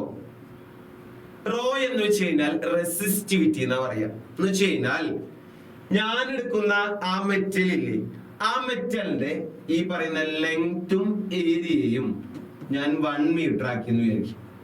ലെങ്തും ഏരിയയും എത്രയാക്കി? 1 മീറ്റർ ആക്കി. അപ്പൊ ലെങ്തും ഏരിയയും 1 മീറ്റർ ആവുമ്പോ അവിടെയുള്ള റെസിസ്റ്റൻസ് അതിനെ വിളിച്ച പേരാണ് എന്ത്? റോ അഥവാ റെസിസ്റ്റിവിറ്റി. ഡെഫിനിഷൻ ഇങ്ങനെയാ: resistivity is the resistance when length and area is equal to 1 metre. ലെങ്തും ഏരിയയും 1 മീറ്റർ ആവുമ്പോ അവിടെയുള്ള റെസിസ്റ്റൻസ് അതാണ് ആക്ച്വലി എന്ത്? റെസിസ്റ്റിവിറ്റി എന്ന് വെച്ചാൽ. റെസിസ്റ്റിവിറ്റി, യൂണിറ്റ് ഓഫ് റെസിസ്റ്റിവിറ്റി എന്ന് വെച്ച് കഴിഞ്ഞാൽ ഓമാണ് ഈ റെസിസ്റ്റൻസിന്റെ. എന്താണ്? ഓമാണ് നമ്മുടെ റെസിസ്റ്റൻസിന്റെ. അതിനെ എന്ത് ചെയ്തു? അതിന് നമ്മൾ മീറ്ററിലോട്ട് കൺവേർട്ട് ചെയ്തല്ലോ, 1 മീറ്ററിലോട്ട്. അപ്പൊ എന്തായിരിക്കും? ഓം മീറ്റർ എന്നാണ് റെസിസ്റ്റിവിറ്റിയുടെ യൂണിറ്റ്. ഓം മീറ്റർ. ഓക്കെ, ദെൻ നമുക്ക് അടുത്തതിലോട്ട് പോവാം. റെസിസ്റ്റൻസും റെസിസ്റ്റിവിറ്റിയും നമുക്ക് കിട്ടിക്കഴിഞ്ഞാൽ അടുത്തത് കണ്ടക്ടൻസ് നോക്കാം. കണ്ടക്ടൻസ്, കണ്ടക്ടൻസിന് ഡിനോട്ട് ചെയ്യുന്ന ലെറ്റർ G എന്ന. ഓക്കെ, അപ്പൊ ഈ കണ്ടക്ടൻസ് എന്ന് വെച്ച് കഴിഞ്ഞാൽ actually conductance is the opposite process of inverse, opposite process of resistance. Okay, എന്താണോ റെസിസ്റ്റൻസിൽ ഉള്ളത് അതിന്റെ ഓപ്പോസിറ്റ് പ്രോസസ്, അതാണ് ആക്ച്വലി കണ്ടക്ടൻസ് G. അപ്പൊ ഓപ്പോസിറ്റ് പ്രോസസ് എന്ന് പറയാം, അല്ലെങ്കിൽ ഇൻവേഴ്സ് ഓഫ് റെസിസ്റ്റൻസ് എന്ന് പറയാം. എന്ന് വെച്ച് കഴിഞ്ഞാൽ റെസിസ്റ്റൻസിനെ തലതിരിച്ചെഴുതാം. റെസിസ്റ്റൻസിനെ തലതിരിച്ചെഴുതി കഴിഞ്ഞാൽ നമുക്ക് എന്ത് കിട്ടൂടാ? കണ്ടക്ടൻസ് കിട്ടും. അപ്പൊ റെസിസ്റ്റൻസിന്റെ ഇക്വേഷൻ എന്താ? R proportional to L, R proportional to 1/A അല്ലേ? എന്നിട്ട് എന്നിട്ട് R is equal to rho into L/A. അപ്പൊ ഞാൻ അതിനെ തലതിരിച്ച് ചെയ്താണ് നോക്കിക്കോട്ടെ. Conductance G is equal to റോനെ തലതിരിച്ച് എഴുതിയ ഇൻവേഴ്സ് ആക്കിയാൽ എങ്ങനെയാ? 1/ρ into L/A. കണ്ടോ? L/A നെ തലതിരിച്ച് എഴുതിയാൽ എന്താവും? A/L. അപ്പൊ കണ്ടക്ടൻസിന്റെ ഇക്വേഷൻ കിട്ടി. G is equal to എന്താ? 1/ρ into A/L. അപ്പൊ കണ്ടക്ടൻസ് വെച്ചാൽ എന്താ? റെസിസ്റ്റൻസിന് തലതിരിച്ച് എഴുതും. റെസിസ്റ്റൻസിന് എന്ത് ചെയ്യാ? തല തിരിച്ച് എഴുതുക, അതാണ് ആക്ച്വലി എന്ത് കണ്ടക്ടൻസ് ജി. ഇക്വേഷൻ എന്താ 1/ρ × a/l. അല്ല, റോനെ തല തിരിച്ച് എഴുതിയപ്പോ 1/ρ ആയി, l/l തല തിരിച്ച് എഴുതിയപ്പോ a/l ആയി. അപ്പോ റോ എന്ന് വെച്ചാൽ ഒരു കോൺസ്റ്റന്റ് അല്ലേ, അപ്പൊ 1/ρയും ഒരു കോൺസ്റ്റന്റ് ആണ്. 1/ρനെ നമ്മൾ k കണ്ടക്ടിവിറ്റി കാപ്പ എന്നൊക്കെ പറയും. 1/ρ എന്ന് വെച്ചാൽ എന്താണ് k എന്ന് വെച്ചാൽ എന്താ കണ്ടക്ടിവിറ്റി കാപ്പ എല്ലാം പറയാറുണ്ട്. നമുക്കിപ്പോ കണ്ടക്ടിവിറ്റി എന്ന് വിളിച്ചാൽ മതി. ഇക്വേഷൻ മാറും G is equal to 1/ρ കൊടുക്കാം k × a/l. G കണ്ടക്ടൻസിന്റെ ഇക്വേഷൻ കിട്ടി. G is equal to എന്താണ് k × a/l. അപ്പൊ G എന്ന് വെച്ചാൽ കണ്ടക്ടൻസ് ആണ്, A എന്ന് വെച്ചാൽ ഏരിയ ആണ്, L എന്ന് വെച്ചാൽ ലെങ്ത്. അപ്പൊ അടുത്തൊരു ചോദ്യം എന്താണ് സാറേ k? K is called conductivity. K is called conductivity. അപ്പൊ റെസിസ്റ്റിവിറ്റി എന്താന്ന് പഠിച്ചില്ലേ? ഏരിയ ലെങ്ത്തും 1 മീറ്റർ ആകുമ്പോൾ അവിടെയുള്ള റെസിസ്റ്റൻസ് ആണ് റെസിസ്റ്റിവിറ്റി. അതുപോലെ തന്നെ എവിടെ നമ്മുടെ ഈ ഏരിയയും ലെങ്ത്തും 1 മീറ്റർ ആവുമ്പോ, ഏരിയ ലെങ്ത് എത്രയാണ് 1 മീറ്റർ ആവുമ്പോ അവിടെയുള്ള conductance, that is called conductivity. Conductivity. Conductivity is the conductance when length and area is equal to 1 meter. Length ഉം ഏരിയയും 1 മീറ്റർ ആവുമ്പോ അവിടെയുള്ള കണ്ടക്ടൻസ് അതിനെന്തെന്ന് വിളിക്കും? കണ്ടക്ടിവിറ്റി k എന്ന് വിളിക്കും. ഓക്കെ, ഇവിടെ യൂണിറ്റ് എന്ന് അറിയാം, യൂണിറ്റ് ഓഫ് കണ്ടക്ടൻസ് G. റെസിസ്റ്റൻസിന്റെ യൂണിറ്റ് നോക്കാം. റെസിസ്റ്റൻസിന്റെ ഓം ആണല്ലേ, ഓമിനെ തലതിരിച്ചിട്ട് കണ്ടക്ടൻസിന്റെ കിട്ടും എന്തായിരിക്കും? Ohm inverse ohm raise to -1. ഇവിടെ നോക്കി, റെസിസ്റ്റിവിറ്റിയുടെ യൂണിറ്റ് എന്താ? ഓം മീറ്റർ ആണല്ലേ. അപ്പൊ കണ്ടക്ടിവിറ്റി യൂണിറ്റ് ഓഫ് k എന്തായിരിക്കും? ഇവിടെ ഓം മീറ്റർ. അപ്പൊ ഓമിനെ മീറ്ററിൽ തലതിരിച്ചിടുക. അപ്പൊ എന്താവും? Ohm inverse metre inverse. അപ്പൊ എന്ത് ചെയ്യാ? റെസിസ്റ്റൻസ് അറിഞ്ഞാൽ മാത്രമേ കണ്ടക്ടൻസ് അറിയുള്ളൂ. റെസിസ്റ്റിവിറ്റി അറിഞ്ഞാൽ എന്ത് കിട്ടുള്ളൂ? കണ്ടക്ടിവിറ്റി കിട്ടുള്ളൂ. ക്ലിയർ ആയെന്ന് വിചാരിക്കുകയാണ്. ഞാൻ എന്ത് ചെയ്യണം? ഇതിന് നേരെ മോളാർ കണ്ടക്ടിവിറ്റിയിലോട്ട് പോവാം. അപ്പൊ ചോദിക്കുകയാണ്, define molar conductivity. Molar conductivity എന്താണെന്ന് പഠിക്കണം. Then what is its unit? അതാണ് ചോദ്യം. ഇപ്പൊ കണ്ടക്ടിവിറ്റി എന്താണെന്ന് നമുക്കറിയാം. എന്താണ് conductivity? is the conductance of എന്താണ്? when length and area is equal to 1 meter. ലെങ്ത്തും ഏരിയയും 1 മീറ്റർ ആവുമ്പോ അവിടെയുള്ള കണ്ടക്ടൻസ് അതാണ് ആക്ച്വലി എന്ത്? കണ്ടക്ടിവിറ്റി എന്ന് പറയുന്നത്. ഇവിടെ എന്താണെന്ന് ഇപ്പൊ കണ്ടക്ടിവിറ്റി എന്താണെന്ന് അറിയാം. നമുക്ക് എന്താ പറയണം? മോളാർ കണ്ടക്ടിവിറ്റി എന്താണെന്ന് അറിയണം. ഒന്നുമില്ല, എത്ര സിമ്പിൾ ആണ്. കണ്ടക്ടിവിറ്റി പറഞ്ഞു അല്ലേ, ലെങ്ത്തും ഏരിയയും 1 മീറ്റർ ആവുമ്പോഴാണുള്ളത്. ലെങ്ത്തും ഏരിയയും 1 മീറ്റർ ആവുമ്പോഴുള്ള കണ്ടക്ടൻസ് ആണ് കണ്ടക്ടിവിറ്റി. ലെങ്ത്തും ഏരിയയും 1 മീറ്റർ എടുക്കണം. ഞാൻ എടുക്കുന്ന ഇലക്ട്രോലൈറ്റിന്റെ കോൺസെൻട്രേഷൻ ഇല്ലേ, 1 മോൾ ഇലക്ട്രോലൈറ്റ് ആക്കണം. എത്ര മോൾ ഇലക്ട്രോലൈറ്റ്? 1 മോൾ ഇലക്ട്രോലൈറ്റ്. അപ്പൊ 1 മോൾ ഇലക്ട്രോലൈറ്റിന്റെ കണ്ടക്ടിവിറ്റി അതാണ് മോളാർ കണ്ടക്ടിവിറ്റി എന്ന് വെച്ചാൽ. എത്ര മോൾ ഇലക്ട്രോലൈറ്റ്? 1 മോൾ ഇലക്ട്രോലൈറ്റിന്റെ കണ്ടക്ടിവിറ്റി അതാണ് മോളാർ കണ്ടക്ടിവിറ്റി. നോക്കി, it is the conductivity of എന്താ 1 മോൾ ഓഫ് ആൻ ഇലക്ട്രോലൈറ്റ്. ഇതാണ് വെരി വെരി ഇമ്പോർട്ടന്റ്. 1 മോൾ ഇലക്ട്രോലൈറ്റിന്റെ conductivity kept between where condition kept between 2 electrodes having unit length and unit area of cross-section. ഒന്നുമില്ല, ഞാൻ എന്ത് ചെയ്യണം? 2 ഇലക്ട്രോഡുകൾ എടുക്കും. എന്തെന്ത് ചെയ്യുന്നറിയോ? ആ 2 ഇലക്ട്രോഡുകൾക്കിടയിൽ ഞാൻ ഈ 1 മോൾ ഇലക്ട്രോലൈറ്റ് നടക്കും. ഇതെന്താ? 1 മോൾ ഇലക്ട്രോലൈറ്റ്. അപ്പൊ 2 ഇലക്ട്രോഡിനെ എന്ത് ചെയ്യാം? 1 മോൾ ഇലക്ട്രോലൈറ്റിനെ വെച്ചു. എപ്പോഴും ആലോചിക്കുക, ഇതിന്റെ ലെങ്ത്തും ഏരിയയും എന്തിലായിരിക്കണം? യൂണിറ്റി എന്ന് വെച്ച് കഴിഞ്ഞാൽ 1 മീറ്റർ ആയിരിക്കും. അപ്പൊ എന്ത് ചെയ്യും? 2 ഇലക്ട്രോഡിനെ ഞാൻ എന്ത് ചെയ്യാം? 1 മോൾ ഇലക്ട്രോലൈറ്റിനെ എടുക്കുന്നു. അപ്പൊ ആ 1 മോൾ ഇലക്ട്രോലൈറ്റിന്റെ conductivity that is called molar conductivity. അപ്പോൾ നമുക്ക് എങ്ങനെ നോക്കാം? എന്താണ്? it is the conductivity of 1 mole electrolyte kept between 2 electrodes having unit length and unit area of cross-section. 2 ഇലക്ട്രോണിനിടയിൽ യൂണിറ്റ് ഏരിയയിലും യൂണിറ്റ് ലെങ്തിലും 1 മോൾ ഇലക്ട്രോലൈറ്റിനെ വെച്ചിരിക്കുന്നു. രണ്ട് ഇലക്ട്രോഡ് അതിനിടയിൽ എന്ത് ചെയ്യുന്നു, യൂണിറ്റ് ഏരിയയിലും യൂണിറ്റ് ലെങ്തിലും നമ്മൾ എന്ത് ചെയ്യുന്നു, 1 മോൾ ഇലക്ട്രോലൈറ്റ് വെച്ചിരിക്കുന്നു. ആ 1 മോൾ ഇലക്ട്രോലൈറ്റിന്റെ കണ്ടക്ടിവിറ്റി ദാറ്റ് ഈസ് കോൾഡ് എന്ത്, മോളാർ കണ്ടക്ടിവിറ്റി. നമ്മൾ ഡിനോട്ട് ചെയ്യുന്ന ലെറ്റർ ഏതാണെന്ന് അറിയോ? മോളാർ കണ്ടക്ടിവിറ്റി ലാംഡ എം എന്ന. പിന്നെ തൊട്ട് എവിടെയെങ്കിലും ലാംഡ എം എന്ന് കണ്ടാൽ അതെന്താന്ന് മനസ്സിലാക്കണം, മോളാർ കണ്ടക്ടിവിറ്റി ആണെന്ന് മനസ്സിലാക്കണം. ലാംഡ എം എന്താണെന്ന് മനസ്സിലാക്കണം, മോളാർ കണ്ടക്ടിവിറ്റി. അത് കണ്ടുപിടിക്കാൻ ഒരു ഇക്വേഷൻ ഒക്കെ ഉണ്ട്. Lambda M is equal to, equation ഇങ്ങനെയാണ്, 1000 into K/M. ഭയങ്കര ഇമ്പോർട്ടന്റ് ആണ്. മോളാർ കണ്ടക്ടിവിറ്റി കണ്ടുപിടിക്കാനുള്ള equation lambda M is equal to 1000 into K/M എന്നാണ്. നിങ്ങൾക്ക് അറിയാം, K എന്ന് വെച്ചാൽ കണ്ടക്ടിവിറ്റി ആണ്, M എന്ന് വെച്ചാൽ മൊളാരിറ്റി ആണ്. M എന്താണ്, മൊളാരിറ്റി. അപ്പൊ ലാംഡ എം മോളാർ കണ്ടക്ടിവിറ്റി കാണാനുള്ള ഇക്വേഷൻ എന്താ, 1000 into K/M. നിങ്ങൾക്ക് എപ്പോഴെങ്കിലും ഡെഫിനേഷൻ കിട്ടിയില്ലെങ്കിൽ ഈ ഇക്വേഷൻ എഴുതി വെച്ചാലും മതി, എന്നാലും നിങ്ങൾക്ക് ഫുൾ മാർക്ക് കിട്ടും. ഓക്കെ, ദെൻ യൂണിറ്റും കൂടി ഇതാണ് പറഞ്ഞിട്ടുണ്ട്. Unit of lambda M, molar conductivity unit ഇപ്പൊ തന്നെ പഠിക്കണേ. എന്താന്നുള്ളത് നോക്കാം, siemens centimetre square mole inverse. എന്താണ് unit? Siemens centimetre square mole inverse ആണ് എന്ത്, മോളാർ കണ്ടക്ടിവിറ്റിയുടെ യൂണിറ്റ്. ഓക്കെ, ദെൻ നമുക്ക് അടുത്ത ക്വസ്റ്റ്യനിലോട്ട് പോകാം. അടുത്ത ക്വസ്റ്റ്യൻ എന്താ നോക്കി, variation of molar conductivity lambda M versus concentration for a strong and weak electrolyte are given below. എന്നിട്ട് അടിയിൽ ഒരു ഗ്രാഫ് ഒക്കെ തന്നിട്ടുണ്ട്. എന്ന് വെച്ച് കഴിഞ്ഞാല് നിങ്ങളുടെ മനസ്സിലാക്കേണ്ട കാര്യം ഇത്രയേ ഉള്ളൂ. നമ്മുടെ മോളാർ കണ്ടക്ടിവിറ്റി ഇല്ലേ, മോളാർ കണ്ടക്ടിവിറ്റി കോൺസെൻട്രേഷൻ മാറുന്നതിനനുസരിച്ച്, മോളാർ കണ്ടക്ടിവിറ്റി കോൺസെൻട്രേഷൻ മാറുന്നതിനനുസരിച്ച് മാറിക്കൊണ്ടിരിക്കും. എന്ന് വെച്ച് കഴിഞ്ഞാൽ നിങ്ങളിവിടെ മനസ്സിലാക്കേണ്ട കാര്യം, molar conductivity lambda M, okay, ഈ ലാംഡ എം എപ്പോഴും കൂടിക്കൊണ്ടിരിക്കും. എപ്പോഴാണെന്നറിയോ കൂടിക്കൊണ്ടിരിക്കുക? കോൺസെൻട്രേഷൻ കുറയുമ്പോൾ. എന്ന് വെച്ച് കഴിഞ്ഞാൽ കോൺസെൻട്രേഷൻ കുറയാന്ന് വെച്ചാൽ ഞാൻ അതിലോട്ട് വെള്ളം ആഡ് ചെയ്യാം, ഡൈലൂട്ട് ചെയ്യാന്ന് പറയും. അപ്പൊ എപ്പോഴും എന്റെ കയ്യിൽ ഇപ്പൊ എന്തുണ്ട്, ഒരു ബീക്കർ ഉണ്ട്, അതിൽ കുറച്ച് എന്തുണ്ട്, ഇലക്ട്രോലൈറ്റ് ഉണ്ട്. അപ്പൊ അതിന്റെ ഒരു മോളാർ കണ്ടക്ടിവിറ്റി ഉണ്ടാവും. അപ്പൊ എനിക്ക് അതിന്റെ മോളാർ കണ്ടക്ടിവിറ്റി കൂട്ടണമെങ്കിൽ ഞാൻ എന്ത് ചെയ്താൽ മതി, അതിന്റെ കോൺസെൻട്രേഷൻ കുറയ്ക്കാം. കോൺസെൻട്രേഷൻ കുറയ്ക്കാന്ന് വെച്ചാൽ എന്താ, അതിലോട്ട് നന്നായിട്ട് വെള്ളം ആഡ് ചെയ്ത് കൊടുക്കാം. അപ്പൊ എന്താ, ഞാൻ വെള്ളം ആഡ് ചെയ്യുന്നതിനനുസരിച്ച് അഥവാ ഡൈലൂട്ട് ചെയ്യും തോറും കോൺസെൻട്രേഷൻ കുറയും. കോൺസെൻട്രേഷൻ കുറയുമ്പോൾ എന്ത് കൂടോടാ, മോളാർ കണ്ടക്ടിവിറ്റി കൂടും. ഈ ഒരു കാര്യം മനസ്സിൽ വേണം. അപ്പൊ കോൺസെൻട്രേഷൻ കുറയും തോറും എന്ത് കൂടിക്കൊണ്ടിരിക്കുക, മോളാർ കണ്ടക്ടിവിറ്റി കൂടിക്കൊണ്ടിരിക്കുക.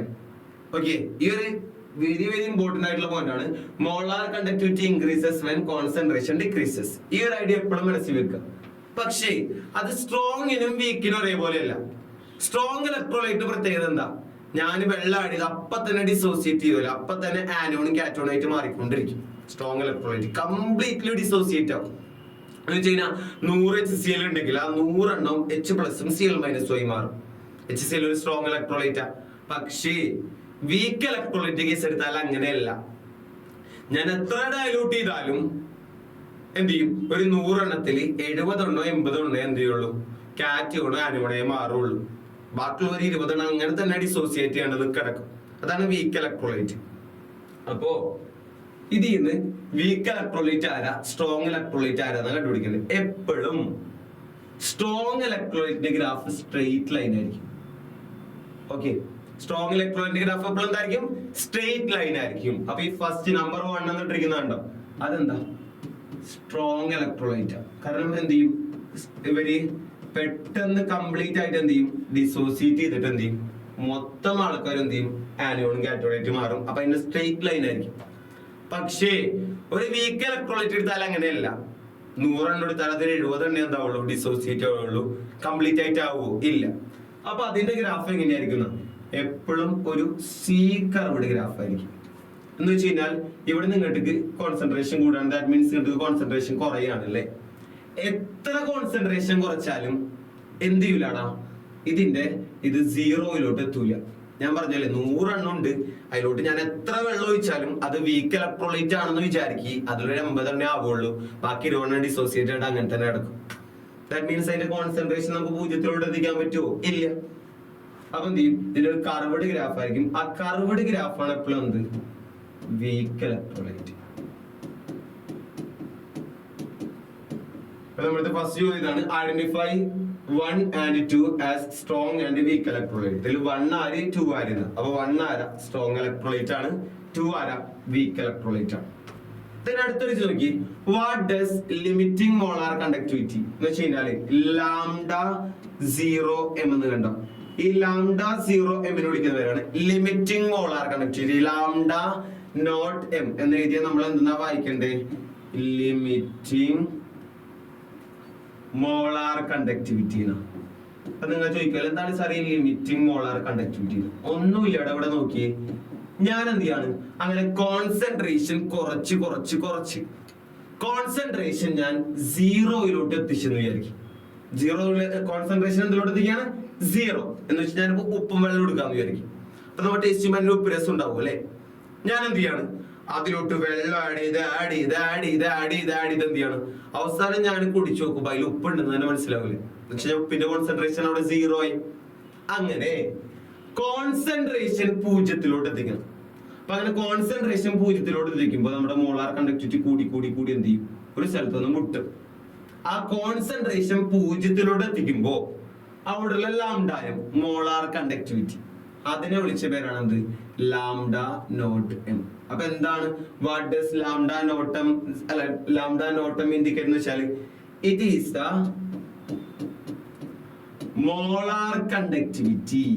അതെന്ത് തന്നെയാണ്, മോളാർ കണ്ടക്ടിവിറ്റി തന്നെയാണ്. എപ്പോ when concentration tends to 0. Concentration ഞാൻ എന്തിലോട്ട് എത്തിക്കണോടാ, കോൺസെൻട്രേഷൻ tends to 0.